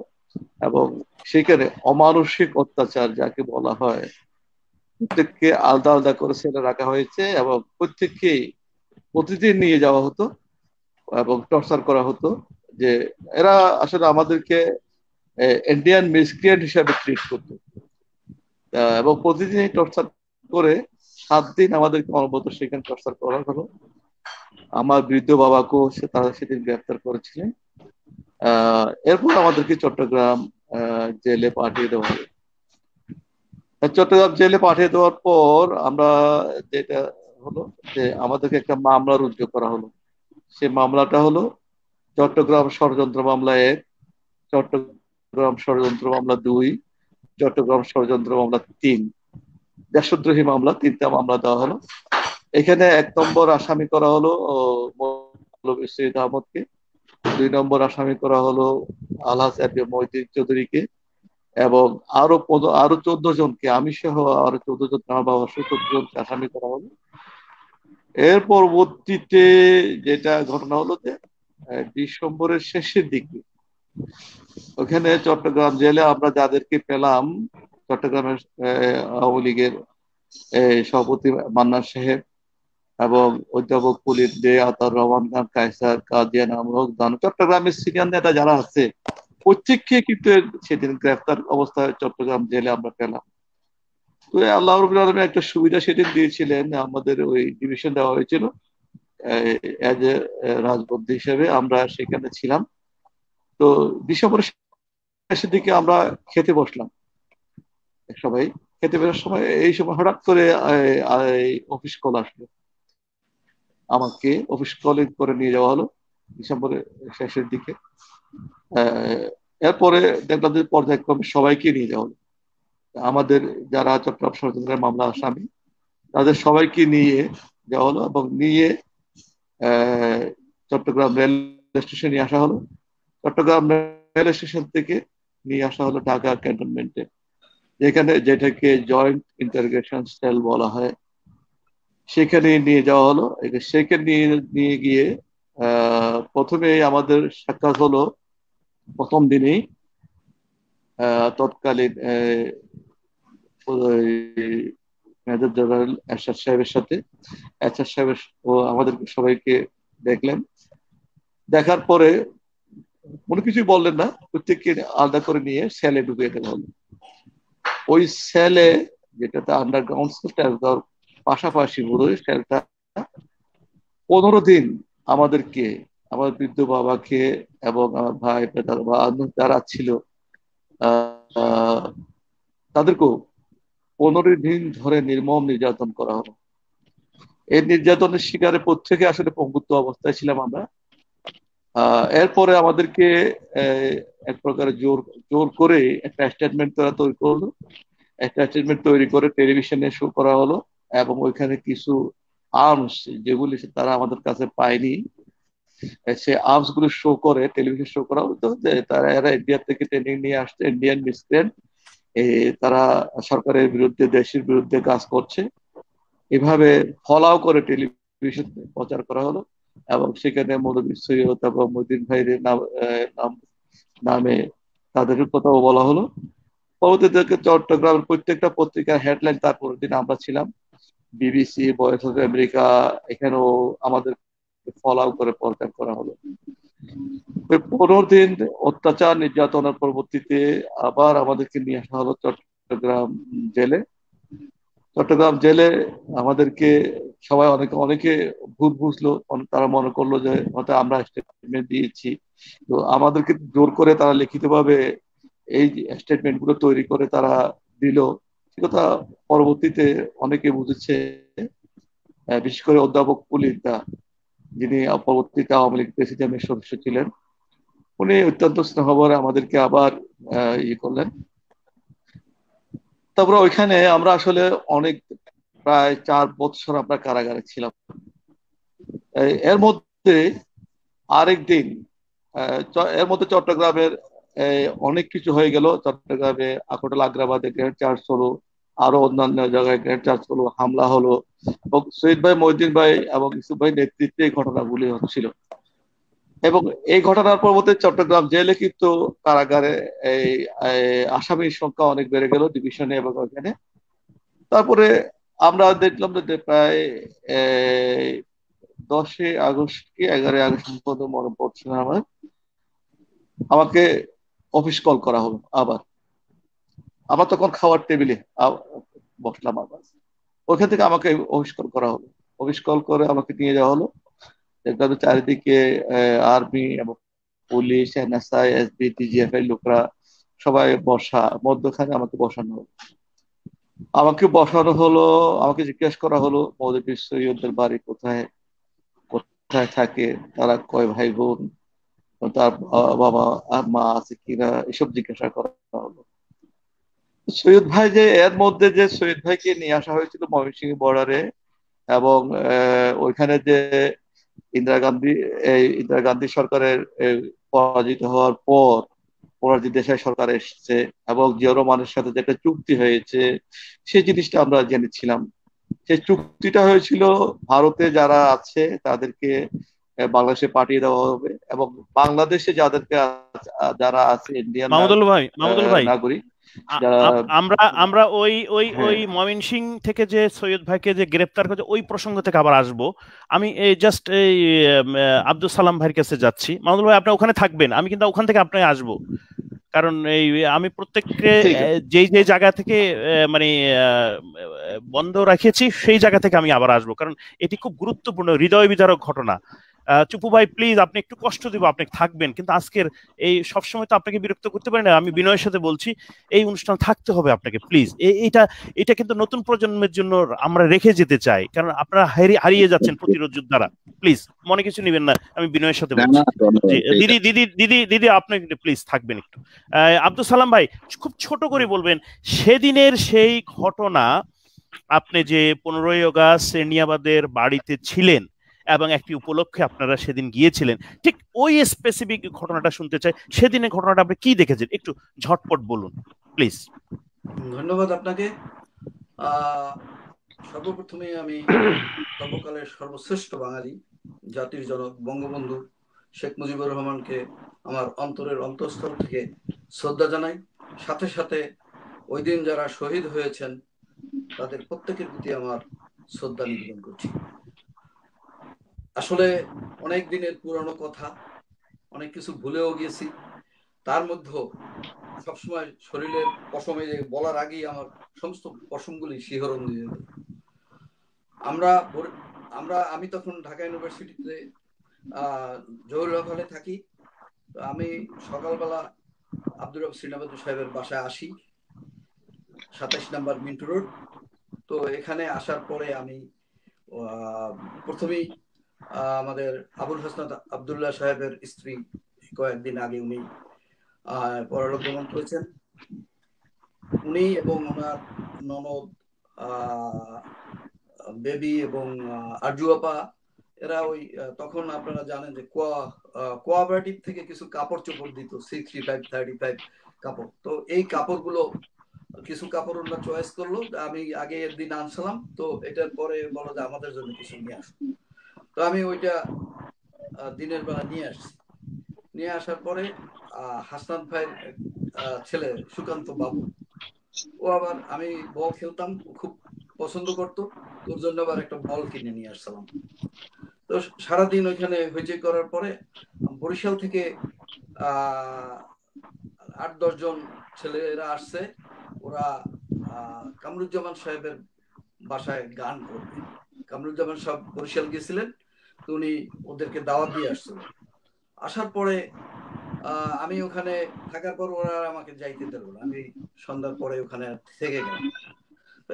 ওরা গান টান করে রাত্র 11:30 দিকে আবার ব্যাক করলো এখানে। তো আমরা 27 নম্বর মিন্টু রোডের বাসার পিছনে একটা রুম আছে, দরজা দিয়ে ঢুকে হাতের ডান পাশে হলো একটা লিভিং রুম ছিল, পাশে আর একটা রুম ছিল, পিছনের রুমটা আমরা সবাই ওইখানে গল্প টল্প করলাম, গান বাজনা হলো। তো আমরা ঘুমাইতে ঘুমাইতে প্রায় 1:30 বেজে গেল। তো আমরা সবাই ফ্লোরিং ওই বিছনার উপরে যেভাবে সবাই একসাথে এখানে ঘুমাইলাম। হঠাৎ শেষ রাত্রের দিকে, মানে ফজরের নামাজের আজানের ঠিক পরপরই একদম গোলাগুলির অসম্ভব আওয়াজ। সেই আওয়াজ শুনে আমাদের সবাই ঘুম ভাঙলো। তো দরজা টাকাটাকি করলো, তো সামনের দরজা টাকাটাকি করতেছিল। তো আমার মনে হয় ওই যে কাজের মহিলা, ও দরজাটা খুলছে। তো এরা সব 10-12 জন ভিতরে ঢুকলো। ঢুকিয়া আমাদের রুমে 2 জন ঢুকলো, যে তোমরা কারা? আমরা বললাম যে আমরা মন্ত্রী মহোদয়ের গেস্ট। তো আমাদেরকে ওরা খুব করলো, 2টা ছেলেরা 2টা লাথি মারলো, তো বের করিয়া সব হলের মধ্যে রাখলো। এরপর উপরে গেল, উপরে গিয়া ওখান থেকে উপরে তারা আমরা যাই না, আমরা দেখি না কি করছে। তখন দেখি যে সিঁড়ি দিয়া সবাইকে নামাইতে আছে নিচে। এর মধ্যে শ্রীনাবাদ সাহেব, আবুল হাসান আবদুল্লাহর স্বাস্থ্য ভাই শহীদ শ্রীনাবাদ এবং ভাবি শাহানা বেগম, উনি এবং হাসান ভাইয়ের ভাই ছোট আরিফ এবং খোকন আর তার বোনরা সবাই সিঁড়ি দিয়ে নামাইলো। তখন ওই সিঁড়িতে আমাদের সাথে একটা ছেলে ছিল জিলু করে, ও জিজ্ঞাসা করলো আব্দুর রাহসিনের সাহেবকে যে চাচা আমাদের কি হবে, আমার যা হবে তোমাদেরও তাই হবে। এটা বলার সাথে সাথে ওকে আর্মিরা একটা লাথি মারলো, এক লাথিতে ওরে অনেক দূরে নিয়ে গেল। তখন ক্যাপ্টেন সবুরের ছোট ভাই রিন্টু, ও বলল, ও কি যেন বললো, আমি কথাটা শুনি নাই, ওরে একদম দরজা দিয়ে বাইরে নিয়ে গেল। নিয়ে ওকে পরে আমরা দেখছি, আমি গুলির শব্দ পাইছি, ওকে ওই বাইরে নিয়ে গুলি করে মেরে ফেলছে। এরপরে আমাদেরকে সব ড্রয়িং রুমের মধ্যে ঢুকালো। তো সিনেমা সাহেব বসা, ওনার পাশে শানুভাবি বসা, তার পাশে শহীদ সৈনিবাদ বসা। শহীদ সৈনিবাদ সাহেবের কোলে ছিল সুকান্ত বাবু, আর ভাবির কোলে ছিল এখন বরিশালের মেয়র সাদেক, ও ছিল। তখন সাদেকের বয়স 8-10 মাস এরকমের হবে, আর বাবু 5-6 বছর। তো এইভাবে করে বসাইয়া, তো হাসনাত ভাইয়ের আম্মা মানে বঙ্গবন্ধুর বোন জিজ্ঞাসা করলো একজনকে যে বাবা তোমরা আমাদেরকে এখানে কেন আনছো, মারবা তোমরা? তখন ওই লোকটা বললো আপনি চুপ করে এখানে বসেন। তো ওনাকে বসাইলো, আর আমরা পূর্ব সাইডের যে সোফা, ওই সাইড দিয়ে আমরা বসলাম সবাই। হঠাৎ একটা লোক এসে বললো লেটস স্টার্ট, একদম ব্রাশ ফায়ার আরম্ভ করে দিল।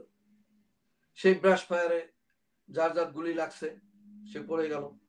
আমাদের বরিশাল থেকে আসলে ললিত ভালো গিটার বাজাইতো, ওর পায়ে লাগলো।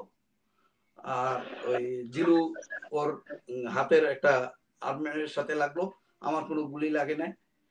আর হাসনাত ভাইয়ের বোন একটা স্পটে পড়িয়ে গেছে, ওর শরীরে লাগছে, আর এক বোনের শরীরে লাগছে গুলি, আর খোকনের পায়ে লাগছে, হাসনাত ভাইয়ের ছোট ভাই আব্দুর রহমান ছেলে। তো এই গুলি লাগছে। আর হাসনাত ভাইয়ের আমার চাচি আমার গুলি লাগছে একটা গলার কাছে, তো এটা এখান থেকে বের হয়ে গেছে। আর হাসনাত ভাবি ওনার পেটের সাইড দিয়ে একটা গুলি, ওনার পেটের ভিতরে ঢুকে ই হয়েছে, ওনার ওইখানে লাগছে একটা। তো শহীদ ভাই, এটা আমার হাসনাত ভাই উপরে ছিল, ওনাকে পরে আমরা শুনছি উনি বাথরুমের দরজার পাশে ছিল, পরে ওখান থেকে ছাদের পানি ট্যাঙ্কিতে চলে গেছেন নাকি এটা শুনছি, কিন্তু আমি এটা জানি না পুরোপুরি। তারপর ওরা এই গোলাগুলি করলো।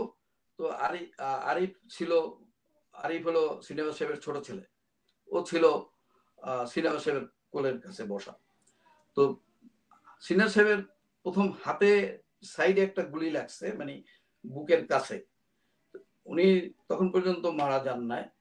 তো ওই গুলি করে ওরা বের হয়ে গেছে। তো আরিফ চিৎকার করছে, করার পরে কে যেন বললো যে এই কান্দে না, এটা শূন্য। ওরা আবার ব্যাক করে সিনেমা সাহেবকে আবার গুলি করলো। তখন সিনেমা সাহেব স্পট ডেড হয়ে গেছেন। তো এর আগে যখন গুলি করছে, এই গুলিতে শহীদ ভাইয়ের কোলে ছিল সুকান্ত বাবু হাসনাত সাহেবের ছেলে। তো বাবুর গুলিটা তখন ওর মাথায় লাগছিল, আর এর শহীদ ভাইয়ের বুকে লাগছিল। শহীদ ভাই সোফা থেকে উপরে মাটির উপর পড়লো, বাবু ছিল শহীদ ভাইয়ের নিচে, ওই ফ্লোরের উপর যে পড়ছে এখানে। এই তো এরপরে ওরা যখন বের হয়ে চলে গেল, হাসান ভাই উপর থেকে আসলো। এর মধ্যে হয়েছে কি, ওই কোনো পুলিশ গার্ড ওখান থেকে বের হয়ে গিয়া থানায় হয়তো খবর দিছে, রমনা থানায়। তখন রমনা থানা থেকে গাড়ি এসে এই আর্মিরা সব চলে যাওয়ার পরে ওরা আসছে, আসার পরে ওই যারা যারা আহত ছিল বা ছিল সবাইকে গাড়িতে করিয়া নিয়ে গেছে হসপিটালে। তো আমি ওইখান থেকে তখন বের হয়ে আমি এরপরেই আমি তাড়াতাড়ি বের হয়ে যাই। আমার পরনে একটা সাদা গেঞ্জি আর পাজামা পরা ছিলাম, ওগুলো রক্ত ভিজে গেছে, আমি এটা খুলে আমি আবার অন্য কাপড় চেঞ্জ করে তাড়াতাড়ি বের হয়ে আমি আলুবাজারে যাই। প্রথমে আলুবাজারে যাই, ওখানে আমির হোসেন আমু ভাই থাকতেন, ওনার এক খালার বাসা। তো ওনাকে এই সংবাদটা দেওয়ার পরে ওখান থেকে উনি চলে যায়, ওনার সেফটি জায়গায় চলে যায় ধানমন্ডিতে। তো ওখান থেকে আমি ওই ধানমন্ডিতে যাওয়ার পরে আমি ওখান থেকে জরুরি চলে যাই। তখন যাই নানক আর আমি আবার নানক, ওরা সবাই রেডিওর খবর জেনে গেছে, তখন নানককে নিয়ে আমি ইসে আসি, হসপিটালে আসি। তো হসপিটালে আসে আমি সবাইকে দেখার জন্য যাই। তখন হসপিটালে ঢোকা যাচ্ছিল না। পরে আমাদের বরিশালের একজন স্টুডেন্ট ছিল, সে 4th ইয়ারের স্টুডেন্ট ছিল তখন, ডক্টর আরিফ। তো ডক্টর আরিফ আমি যে আলেকান্দা, আমার বাসা একই পাড়ায়, একই মহল্লায় আমার বাসা। আরিফকে বললাম, আরিফ ওর সাথে আমাকে স্টুডেন্ট সাজাইয়া নানককে আমাদের দুজনকে নিয়ে গেল ভিতরে। যাইয়া আমরা দেখা করে এলাম। ভাবি বললো যে না, তোমরা তাড়াতাড়ি চলে যাও, তোমাদের বিপদ হয়ে যেতে পারে। তো আমরা তখন ওই দেখা করে চলে আসছি। এই হলো ওইখানকার ঘটনা, কিভাবে ই করছে। কিন্তু এই যে আর্মি যারা আসছে এদেরকে আমি তো তখন মাত্র ফার্স্ট ইয়ারে পড়ি ইসে, অনার্সে পলিটিক্যাল সায়েন্সে। আমি অতটা আমার ছিল না। এইভাবে গেল ওই দিন। আসবো আপনার কাছে আবার।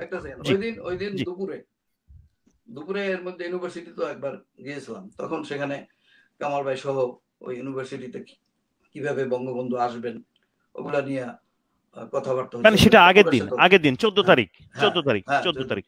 জি আসবো আপনার কাছে। চুপু ভাই, আপনাদের কথাগুলি শুনে আমি আসলে ভাষা হারাই ফেলেছি। যে কি বলবো, মানে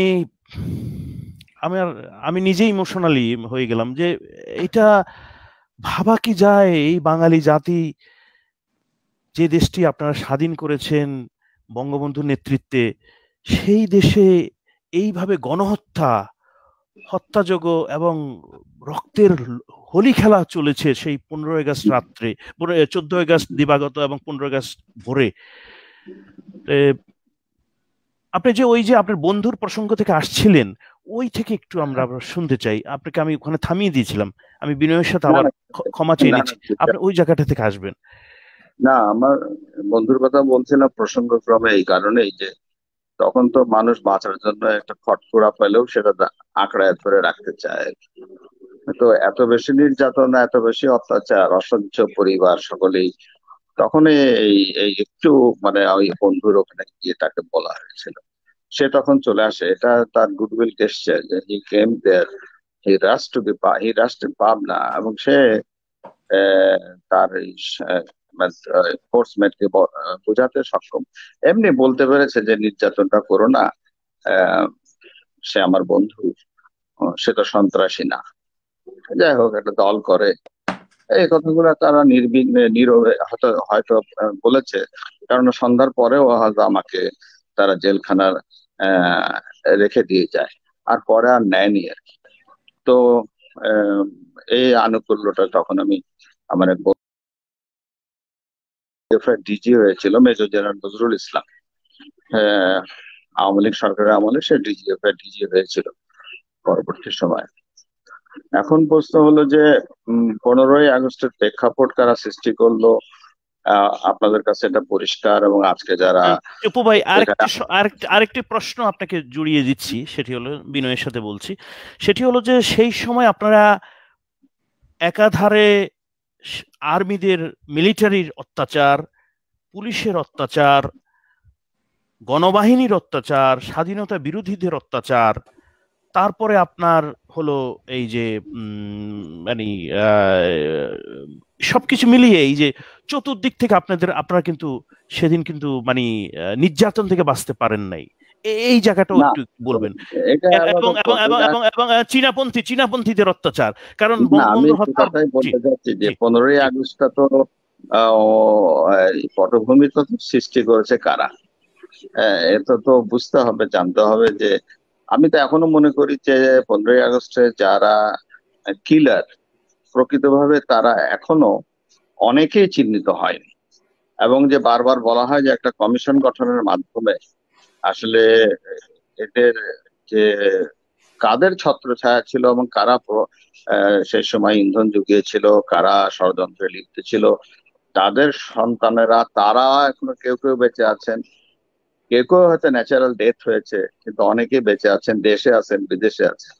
কিন্তু তারা কিন্তু এই স্বাধীন বাংলাদেশের বিরুদ্ধে, শেখ হাসিনা আমাদের জননেত্রী শেখ হাসিনা সরকারের বিরুদ্ধে তারা কিন্তু তাদের ষড়যন্ত্র কিন্তু এখনো বিদ্যমান এবং অত্যন্ত জোরালো।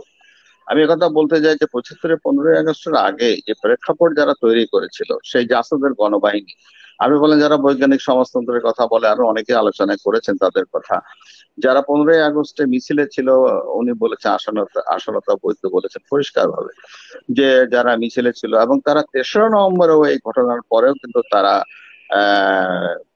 ট্রাকের পর উঠে মিছিল করেছে এবং আনন্দ এবং অভিনন্দন জানিয়েছে, জিয়াউর রহমানকে অভিনন্দন জানিয়েছিল 15 আগস্টে খন্দকার মোস্তাককে।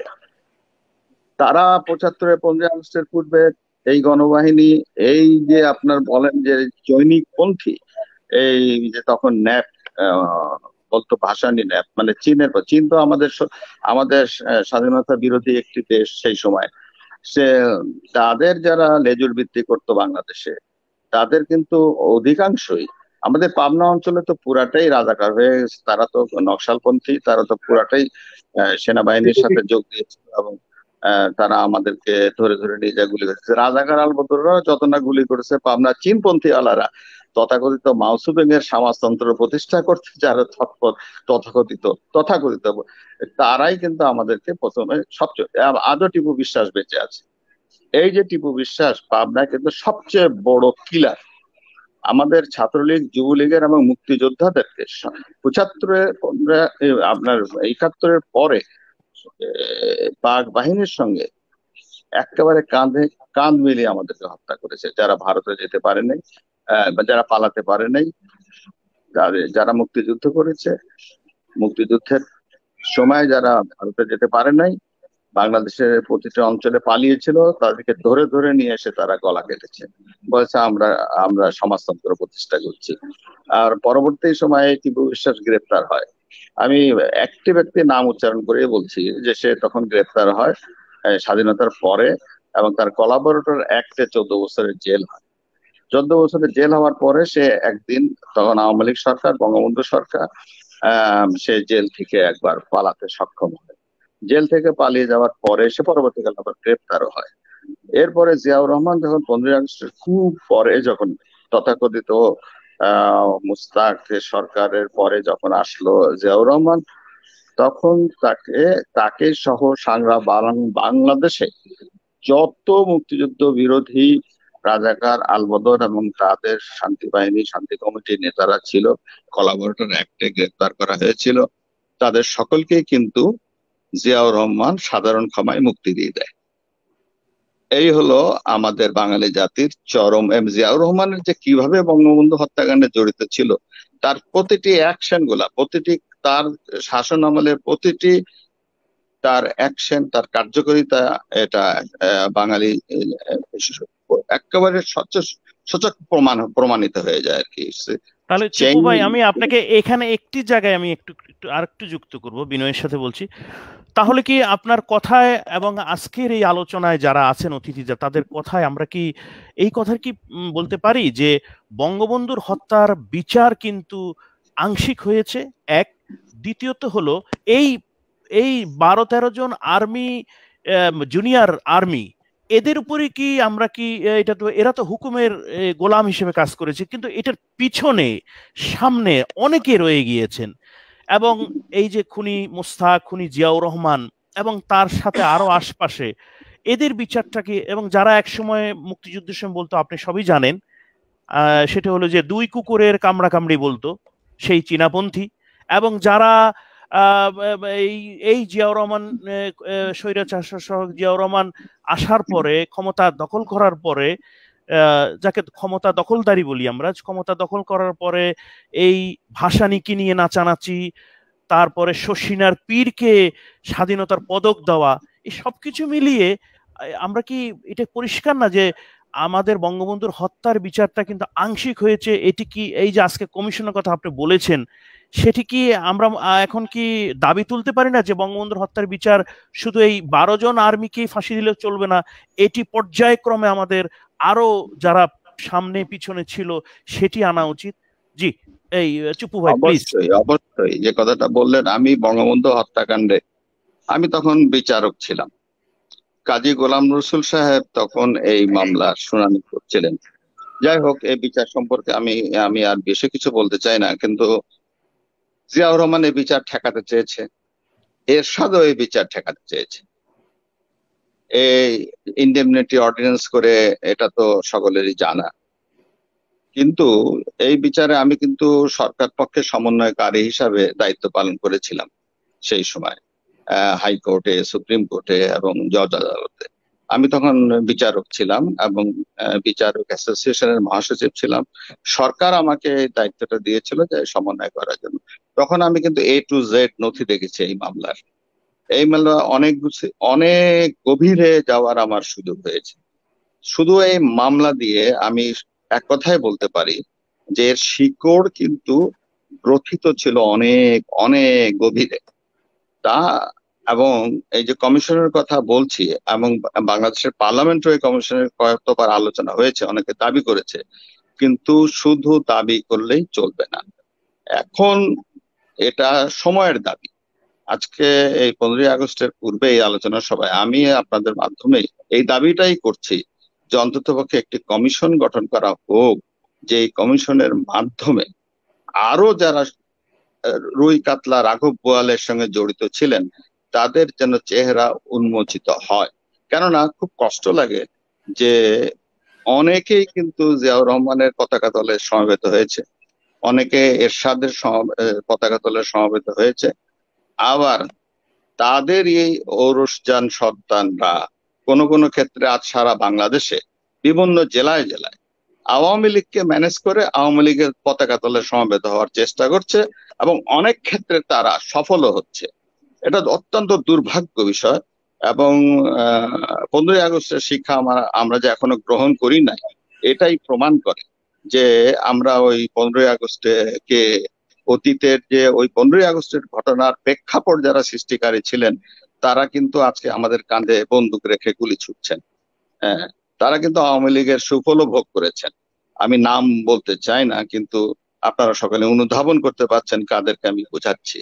আর তাদের সন্তানরা এখনো বাংলাদেশ আমাদের দলের জেলা পর্যায়ে নেতাদেরকে ম্যানেজ করে করে তারা কিন্তু এখন এই নব্য আওয়ামী লীগার, এই যে যাকে বলে, যে অনেকে বলে হাইব্রিড, অনেকে বলে কাউয়া, যে যাই বলুক না কেন, কিন্তু হাসলে চলবে না, উপেক্ষা করলে চলবে না। এখনই এদের না আরেকটি 15ই আগস্টকে আপনি সৃষ্টি করতে চান যে এদেরকে আপনারা এখন আপনার তাদেরই ঔরস্যজাত সন্তান, তাদেরই আত্মীয় স্বজন, তারাই আজকে এই সুবিধাভোগী শ্রেণীতে পরিণত হচ্ছে, আওয়ামী লীগের সুবিধাভোগী তারা। 15ই আগস্টের প্রতিরোধ যুদ্ধ কেন কার্যক্ষমতা হারালো, কেন কার্যকর হলো না, এটাও তো দেখতে হবে। দেখতে হবে কেন মুস্তাকের নেতৃত্বে সরকার গঠন করা হলো, সেখানে আওয়ামী লীগের 90% এমপি এবং মন্ত্রীরা শপথ গ্রহণ করলো। 95% মন্ত্রিসভার সদস্যরা শপথ গ্রহণ করলো, ইচ্ছায় হোক অনিচ্ছায় হোক।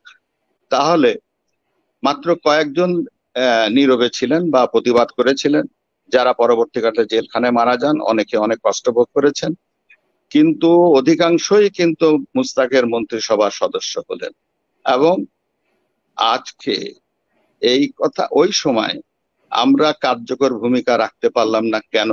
কেন সারা বাংলাদেশের মফস্বলের নেতা কর্মীরা বিভ্রান্ত হলো, প্রচারিত হলো, আরে বঙ্গবন্ধু নাই তাহলে কি আছে, সব এমপি সাহেবরাই তো আছেন, পার্লামেন্ট ডাকা হয়েছে, সব পার্লামেন্টের সদস্যরাই সেখানে যোগ দিচ্ছেন, মন্ত্রিসভায় সকল সদস্যরা যোগ দিয়েছেন, এটা তো আওয়ামী লীগেরই সরকার। এই যে নেতা কর্মীরা তখন চুপসে গেল যে আসলে তো তাই, যাদেরকে আমরা নেতা মানি, যাদের নেতৃত্বে আমরা সংগ্রাম করেছি, স্বাধীনতা সংগ্রাম করেছি, মুক্তিযুদ্ধ করেছি, তাদের অধিকাংশই তো দেখা যাচ্ছে যে মুস্তাকের মন্ত্রিসভার সদস্য হচ্ছে। বিভ্রান্ত হব না? প্রতিরোধ যুদ্ধ কি তখন কার্যক্ষমতা হারাবে না? এই প্রশ্ন আমার। জি জি, শাহাবুদ্দিন চুপ্পু আসবো আপনার কাছে শেষ বেলাতে একটু আসবো।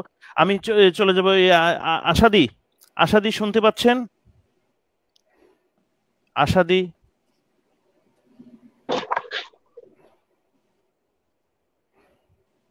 আশাদি শুনতে পাচ্ছেন? শুনতে পাচ্ছেন? আশাদি শুনতে পাচ্ছেন? শুনতে পাচ্ছি। আশাদি, আপনি তো শুনেছেন চুপু ভাইয়ের কথা।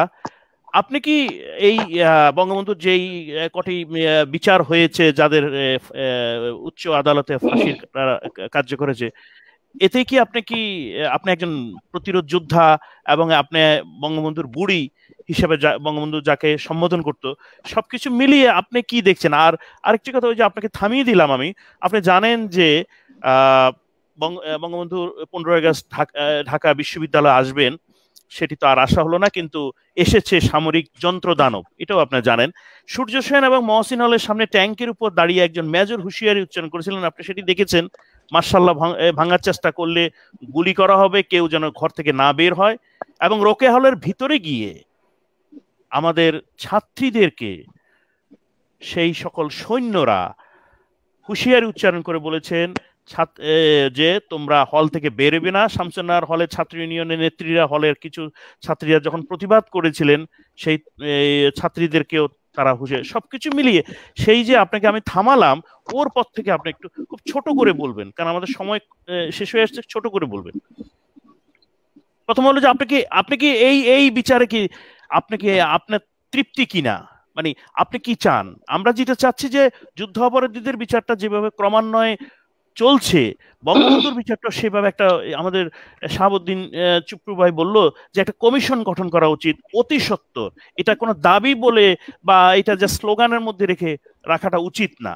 এবং যারা সেই সময় যে তথাকথিত এই যে বৈজ্ঞানিক সমাজতন্ত্র নিয়ে ফানা করে ফেলছে, তারাও কিন্তু যুক্ত, তারাও কিন্তু এড়াতে পারে না। জি আশাদি, ছোট করে বলবেন। জি, আমি শাহাবুদ্দিন ভাইয়ের সাথে একমত পোষণ করছি। পোষণ করে তৃপ্ত হব কিভাবে? অতৃপ্তি তো আমাদেরকে ঘিরে রেখেছে। অতৃপ্তি হচ্ছে যে সব মুক্তিযোদ্ধারা জীবন বাজি রেখে বঙ্গবন্ধুর আহ্বানে জীবনের মূল্য না দিয়ে স্বাধীনতার জন্য ঝাঁপিয়ে পড়েছেন, আমাদের প্রাণপ্রিয় নেত্রী একক চেষ্টায় বঙ্গবন্ধুর হত্যাকাণ্ডের বিচার শুরু করেছেন। কিন্তু আজকে বাকি বিচার আমরা দাবি করতে পারি, ওই কমিশন গঠন সহ আমাদের নেত্রী বড় বিপজ্জনক অবস্থাতে আছেন বলে আমরা মনে করি। মুক্তিযোদ্ধাদের একটি মাত্র দাবি, তাদের সাংবিধানিক স্বীকৃতি দেওয়া হোক। এখনো মুক্তিযোদ্ধাদের সাংবিধানিক স্বীকৃতি দেওয়া হয়নি বাংলাদেশে।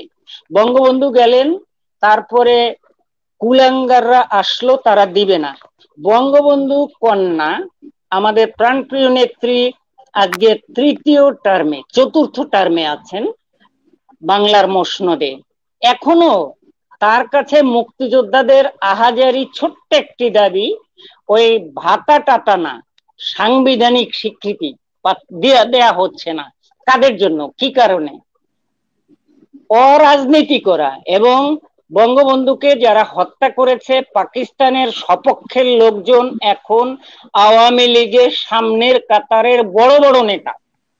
আপনি যাবেন কোথায়? কি বলে সান্ত্বনা দিবেন?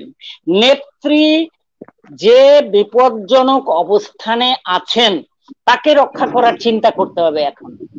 তিনি কিন্তু সুস্থ নাই, তিনি কিন্তু নিরাপদে নাই। অত্যন্ত ৭৫-এর ফেব্রুয়ারি মাসে বঙ্গবন্ধু বলেছিলেন, যে ভাষণ দিয়েছিলেন, তারই আদলে এবছরে নেত্রী বলেছেন যে আওয়ামী লীগের নেতাকর্মীদেরকে তিনি দায়িত্ব দিয়েছেন করোনা আক্রান্তদেরকে সহায়তা করার, বন্যার্তদেরকে সহায়তা করার। কি করছি আমরা? পরক্ষণে আমাদের নেত্রী বকা দিয়ে বলেছেন, ভাগ্যিস আমি তোমাদেরকে কাফনের কাপড় দেই নাই, তাহলে তোমরা পাঞ্জাবি বানাইয়া পড়তাম। এই অবস্থানে আছে। কালকে যারা নাম লেখাইছে রাজনীতিতে, তারা এখন মসনদের চতুর্দিকে আছেন। পাপিয়া, সম্রাট, সো-কল রাজনীতিবিদরা প্রত্যেকে আসছে। কাদের লালনে আসছে? তারা তো শিকড়। নেত্রী একা। নেত্রী কি করবেন? বঙ্গবন্ধু দেশকে ভালোবাসছিলেন। বঙ্গবন্ধু হত্যার জন্য চীনাপন্থীকে বলবো, পাকিস্তানপন্থীকে বলবো, ঠিক আছে, কিন্তু তার ভেতরেই গলদ ছিল মোস্তাকেরা, ঠিক মোস্তাকি কায়দায় এখন আমাদের নেত্রীকে ঘিরে রেখেছে।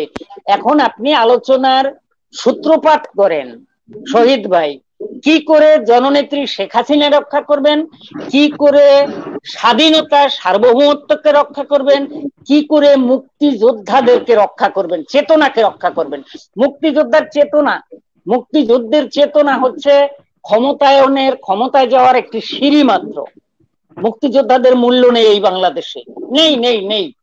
কোন মুক্তিযোদ্ধা বুকে হাত দিয়ে বলতে পারবে না উনি অত্যাচারিত হয়েছেন, এর প্রত্যেকে নির্মম অত্যাচারের শিকার হয়েছেন, কিন্তু বলতে পারবেন না বুক ফুলাইয়া।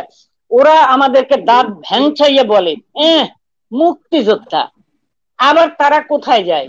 মসনদের কাছাকাছি। আপনি মনে করেন যে আপনার আমাদের ক্ষমতার আওয়ামী লীগের, আমাদের আওয়ামী লীগের, বঙ্গবন্ধুর আওয়ামী লীগের রাজনীতিতে আপনি এখন ক্ষমতাশালী একজন মন্ত্রী, আপনার ডাইনে বাইক কারা? আমরা না। কোন মুক্তিযোদ্ধাকে দেখবেন না, কোন বঙ্গবন্ধুর প্রেমিককে দেখবেন না। বঙ্গবন্ধুর রাজনীতি ফিরিয়ে আনতে হবে বাংলার মাটিতে, না হইলে আমাদের স্বাধীনতা, অস্তিত্ব নিরাপদ নয়। শহীদ ভাই ধন্যবাদ সবাইকে। ধন্যবাদ। আমাদের না, আমি আপনার কাছে ওই প্রশ্নটা জানতে চাইছিলাম, ওই যে শামসুন্নার হলে, রোকেয়া হলের সামনে যে আর্মিদের যে তাণ্ডব, যে এক লাইনে যে একটু বলেন।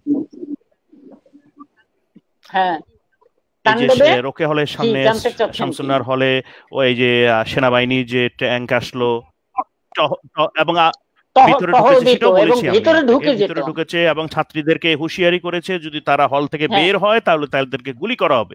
সেই প্রসঙ্গে 30 সেকেন্ড একটু বলুন। হ্যাঁ, এক কথায় হচ্ছে, একটা আপনি বলে গেছেন, আমি বলতে পারি নাই। মুক্তিযুদ্ধে আমার স্মরণীয় ইতিহাস হচ্ছে বঙ্গবন্ধুর মা বাবাকে নিরাপদ জায়গায় নৌকা বাইয়া আমার হাত দিয়া, এবং আমার সাথে যিনি ছিলেন তার নাম শাহ আলম, আমি শ্রদ্ধা করি উনি। হ্যাঁ, আপনি বলেছেন ওনাদেরকে রক্ষা করতে পেরেছি আমার বাহিনী প্রধানের নির্দেশে। তারপরে যে মানে আমি রক্ষা করিনি, সৃষ্টিকর্তাই রক্ষা করেছেন।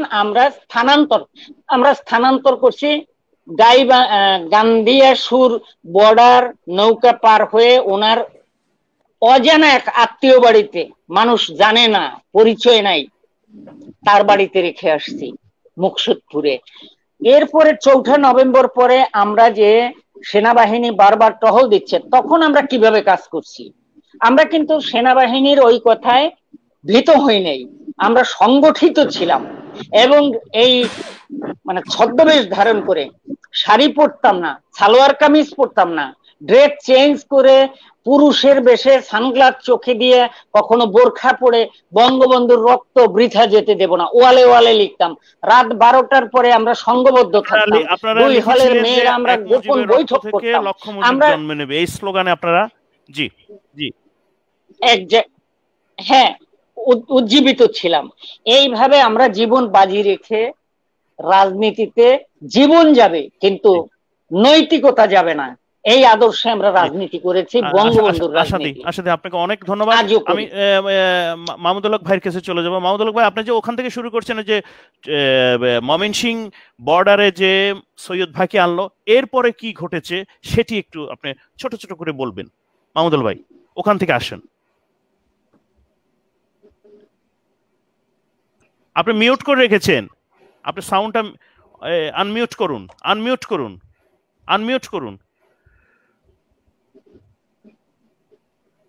হ্যালো, হ্যাঁ আনমিউট, হ্যাঁ ঠিক আছে, হ্যাঁ বলুন। জি, আমি যেটা শুনতে পেয়েছেন আমার প্রশ্নটা, আমি বলেছি যে আপনি যে ময়মনসিংহ বর্ডারে যে সৈয়দ ভাইকে ধরলো, ওখান থেকে আপনি পরবর্তীতে কি ঘটলো ছোট ছোট করে একটু বলবেন।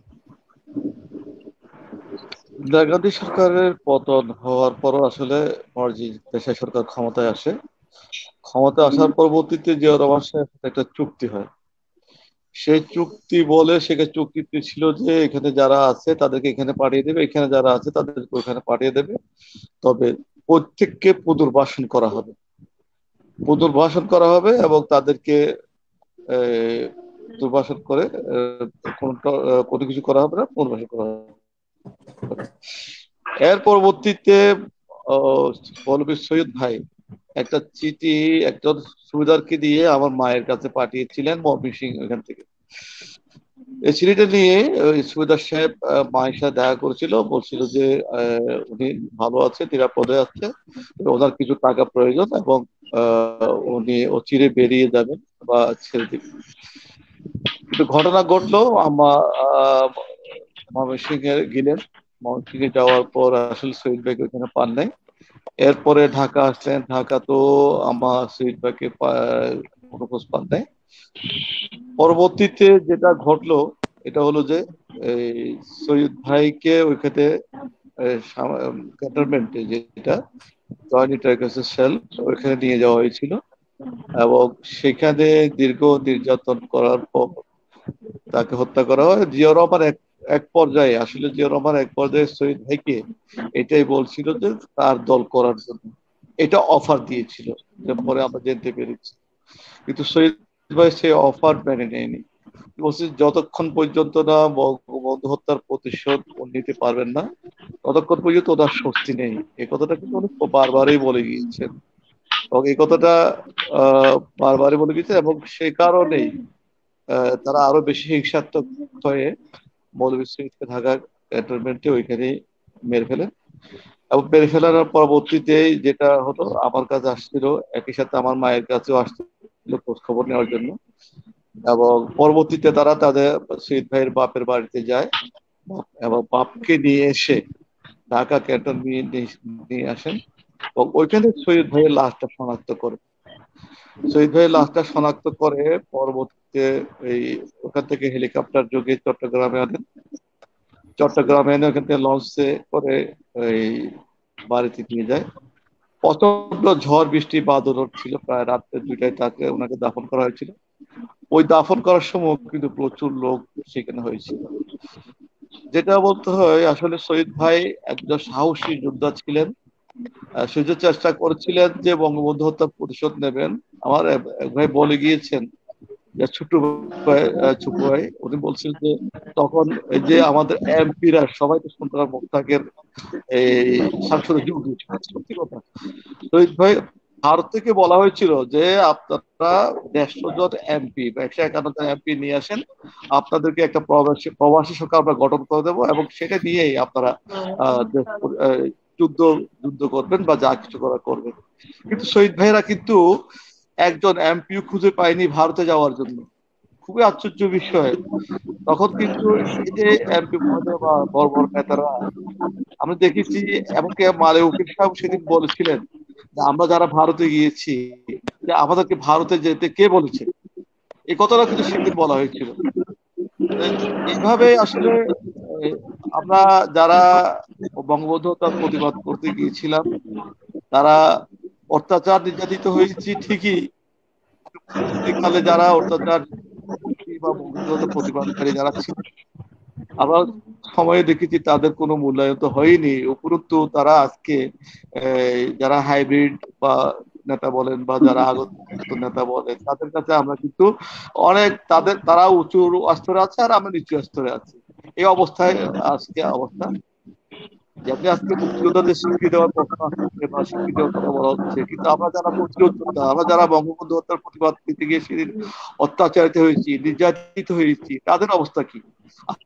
তাদেরকে কেউ দেখে? তাদের আমরা তো 4 বছর জেলে ছিলাম, আমার পুরো পরিবার ছিল, আমাদের যারা বন্ধু বান্ধব ছিল যারা যুদ্ধ করেছে সেদিন, তাদের পরিবারের তো কেউ খোঁজ খবর আজকে নেয় না।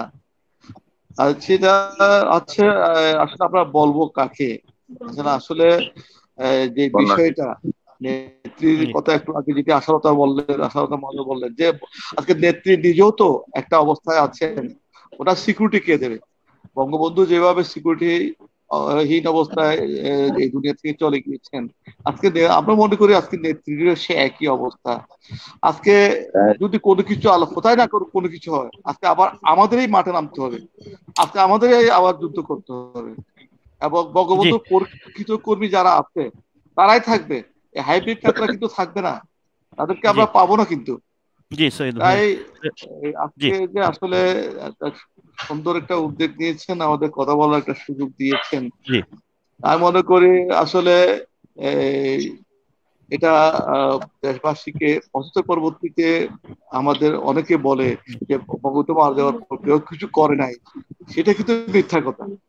জি আর চট্টগ্রাম থেকে প্রতিবাদ হয়েছে, ঢাকা থেকে প্রতিবাদ হয়েছে, দেশের প্রত্যন্ত থেকে প্রতিবাদ হয়েছে, সংগঠিত ভাবে হয়নি, কিন্তু মৌলভী শহীদের মতো নেতারা প্রতিবাদ হয়েছে, সব জায়গা থেকে প্রতিবাদ হয়েছে।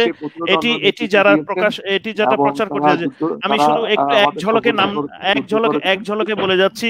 চট্টগ্রাম, ঢাকাতে হয়েছে, চট্টগ্রামে হয়েছে, বরগুনায় হয়েছে, কিশোরগঞ্জে হয়েছে, ভৈরবে হয়েছে, খুলনায় হয়েছে, পাবনায় হয়েছে, যশোরে হয়েছে, চাঁদপুরে হয়েছে, নেত্রকোনায় হয়েছে, ময়মনসিংহে হয়েছে, গফরগাঁওতে হয়েছে, প্রথম প্রতিবাদ টঙ্গিপাড়ায় হয়েছে, গোপালগঞ্জে হয়েছে, বরগুনাতে মহকুমার করেছেন।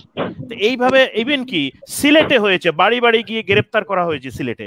এবং 1975 সালে 23 আগস্ট থেকে রাজধানী ঢাকাতে ব্যাপক ধরপাকড় করা হয়েছে। এগুলি সত্য ঘটনা। যারা প্রকাশ করছে তারা স্বাধীনতা বিরোধী, এবং তারা সেই যে বললাম যে চীনাপন্থী বলেন, বৈজ্ঞানিক সমাজ, তারাই সেটাই করেছে। এই আমি জাস্ট সালাম ভাই কাছে, মাহমুদুল হক ভাই, আমি চলে যাচ্ছি। সালাম ভাই, আপনি জাস্ট 30 সেকেন্ডের মধ্যে একটু বলেন, কারণ আমি চুপু ভাইকে দিয়ে শেষ করবো আজকে। 30 সেকেন্ড একটু শেষ করুন। 30 সেকেন্ডে দিয়ে শেষ। কিন্তু বলার অনেক কিছু ছিল। না শুনেন, আমি বলি, আমার কাছে সময় কম, কারণ চুপু ভাইয়েরা অনেকক্ষণ ছিলেন। আমি শুধু একটি কথা আপনাকে জিজ্ঞাসা করব, বঙ্গবন্ধুর খুনি যে কানাডাতে আছে নূর চৌধুরী, সেই ব্যাপারে আপনারা কি করছেন? 30 সেকেন্ডের মধ্যে বলেন, কোনো বিশেষণ না, আপনারা কি করছেন জানতে চাই। জাতির জনকের 15 আগস্টের হত্যাকাণ্ডের, সেখানে আপনি একজন সাক্ষী, আপনি কানাডাতে বসবাস করছেন, আপনারা কি করছেন? বাংলাদেশ সরকারকে কি সহযোগিতা করছেন? এক লাইনে বলুন। আমরা এখান থেকে কানাডিয়ান গভর্নমেন্টের কাছে বিভিন্নভাবে বিভিন্ন চিঠিপত্র লেখালেখি করতেছি। আমাদের সাথে ডক্টর মুজাম্মেল হক খান আছেন, ফারুকি হাসান আছেন, আব্দুল কাদের মিলু আছে, মোস্তফা কামাল আছে। আমরা আমাদের একটা গ্রুপ আছে, আমরা সবাই মিলে বিভিন্ন সময় লেখালেখি করি। এখানে লেখালেখি করা ছাড়া আর কিছু করার নাই। আর আমরা ওই যে কিছু মাঝে মধ্যে আমরা রাস্তায় ব্যানার নিয়ে দাঁড়াই, অটোয়া হাউস অফ কমন্সের সামনে দাঁড়াই, বা এখানে টরন্টোতে হাউস অফ কমন্সের সামনে দাঁড়াই। এটা দাঁড়াই, এটা আমরা প্রতিবাদ জানাই। এছাড়া এখন আমরা আর কিছু করতে পারছি না। তাহলে কি আমাকে আমাদের একজন লয়ার আছেন, উনি আমি শুধু জানতে চাচ্ছি, এই মুজিব বর্ষে আপনারা কি এই খুনিকে কি দেশে ফেরত পাঠানোর ব্যাপারে কোনো উদ্যোগ আপনাদের আছে? আমাদের তো উদ্যোগ সবসময় আছে, কিন্তু কানাডিয়ান গভর্নমেন্টের অনেক ল, যেটা আমরা সেটার কারণে দিতে পারে না। যারা মৃত্যুদণ্ডপ্রাপ্ত আসামিদেরকে ওনারা ফেরত দিবে না, এইটাই হলো কানাডিয়ান গভর্নমেন্টেরই। আমরা তারপরও যে তোমরা একজন ক্রিমিনালকে কেন রাখবা, বিভিন্ন সময় বিভিন্ন লেখালেখি হচ্ছে, তো এটা বলা যায় না কখন ওরা এটা করবে। ধন্যবাদ। এই আমাদের প্রযোজক আব্দুর রহিম, আপনার ছোট করে কোনো প্রশ্ন থাকলে অতিথিদের কাছে ঝটপট বলুন, কোনো প্রশ্ন থাকলে। ধন্যবাদ। আমি চুপ্পু ভাই খুব মনোমুগ্ধকর ভাবে বলছিলেন। চুপ্পু ভাই 66 সালের 6 দফা আন্দোলনের মাধ্যমে বঙ্গবন্ধুর পরশে রাজনীতিতে আসেন, এবং চুপ্পু ভাই কর্মক্ষেত্রেও সেই 2001 সালের নির্বাচনে যে নির্বাচন কমিশন ছিলেন, তারপরে গোয়া হামলার কমিশন ছিলেন, এবং এবং দুদকের সফল পদ্মা সেতু সফল একজন কর্মকর্তা ছিলেন। আমার কাছে প্রশ্ন, বর্তমান যে এই সময়গুলো চলছে, যে সময় খুবই খারাপ একটা সময়, আমাদের নেত্রীকে রক্ষা করতে হবে, আমাদেরকে এগিয়ে দাঁড়াতে হবে, আমাদেরকে করতে হবে। এই প্রশ্ন হচ্ছে, আপনি কতটুকু নেত্রীকে সাহায্য করতে পারেন? ধন্যবাদ। আর আমাদের নির্বাহী প্রযোজক শাহ আলম, কোন প্রশ্ন আছে আজকের অতিথিদের কাছে? প্রশ্ন, কোন বিশেষণ না, প্রশ্ন চাচ্ছি। জি ধন্যবাদ। প্রশ্ন না, আসলে আপনাদের অসংখ্য ধন্যবাদ, এবং মাহমুদুর ভাই আছেন, প্রশ্ন হচ্ছে এই যে আমরা শোকাবহ যে মুজিব আদর্শের যে আমরা যে শোকবহ মাস মুজিবের ইয়ার মাস বঙ্গবন্ধু হত্যার, আমাদের শুধু একটি মাত্র প্রশ্ন যে চট্টগ্রামের যে শহীদ মৌলভী সৈয়দ আহমদের যে যে বীরত্ব, এই বীরত্ব যে আমরা যে নতুন প্রজন্মদেরকে, আমি মাহমুদুল হক ভাইয়ের মাধ্যমে শুধু একটি মাত্র প্রশ্ন হচ্ছে যে বীরত্ব যে নতুন প্রজন্মের কাছে পৌঁছে দেওয়ার জন্য যে আপনারা কি মৌলভী সৈয়দের হত্যার বিচার চান? অবশ্যই অবশ্যই চাচ্ছি। আমরা যেহেতু যে নতুন প্রজন্ম, ধন্যবাদ আমি চলে যাচ্ছি চুপু ভাইয়ের কাছে। ধন্যবাদ চুপু ভাই। এই যে মৌলভী সৈয়দের হত্যার বিচার চাচ্ছে, বগুড়ার আব্দুল খালেক খসরুর হত্যার বিচার চাচ্ছে, প্রতিরোধ হত্যাচারে যারা করছে তিনি করেছেন, তিনি এখন বহাল তবিয়তে শুয়ে আছেন, তার কি মরণোত্তর বিচার করা যায় না? এই ধরনের কি আমরা অ্যাটলিস্ট একটা প্রতীকী বিচার করা যায় না? ঘৃণা প্রকাশ করা যায় না? বলুন চুপু ভাই বলুন। অবশ্যই যায়, অবশ্যই প্রতীকী বিচার, মরণোত্তর বিচার এগুলা তো করা যায়, করা যাবে না কেন? সত্য জাতির কাছে প্রকাশিত হতেই হবে, এবং প্রকাশিত না হওয়া পর্যন্ত আমার এই জাতি সেফ না। বঙ্গবন্ধুর যারা ভক্ত, বঙ্গবন্ধুর যারা কর্মী, বঙ্গবন্ধুর যারা আদর্শে বিশ্বাসী, যারা স্বাধীনতার চেতনায় বিশ্বাসী, তারা সেফ না, তারা নিরাপদ নয়। আজকে জননেত্রী শেখ হাসিনা কিন্তু নিরাপদ নন। আমাদের একটা সবচেয়ে বড় হবে যে বঙ্গবন্ধুর কর্মীদের অটুট ঐক্য, এবং এই সমস্ত সুবিধাবাদী লোকজন যারা আওয়ামী লীগের পতাকা তলে জড়ো হওয়ার চেষ্টা করছে বা যারা ইতিমধ্যে সাকসেসফুল হয়েছে, তাদেরকে চিহ্নিত করে তাদেরকে উপযুক্ত ভাবে তাদেরকে দল থেকে বের করে দেওয়া এবং দলকে নিষ্ক্লুষ করা।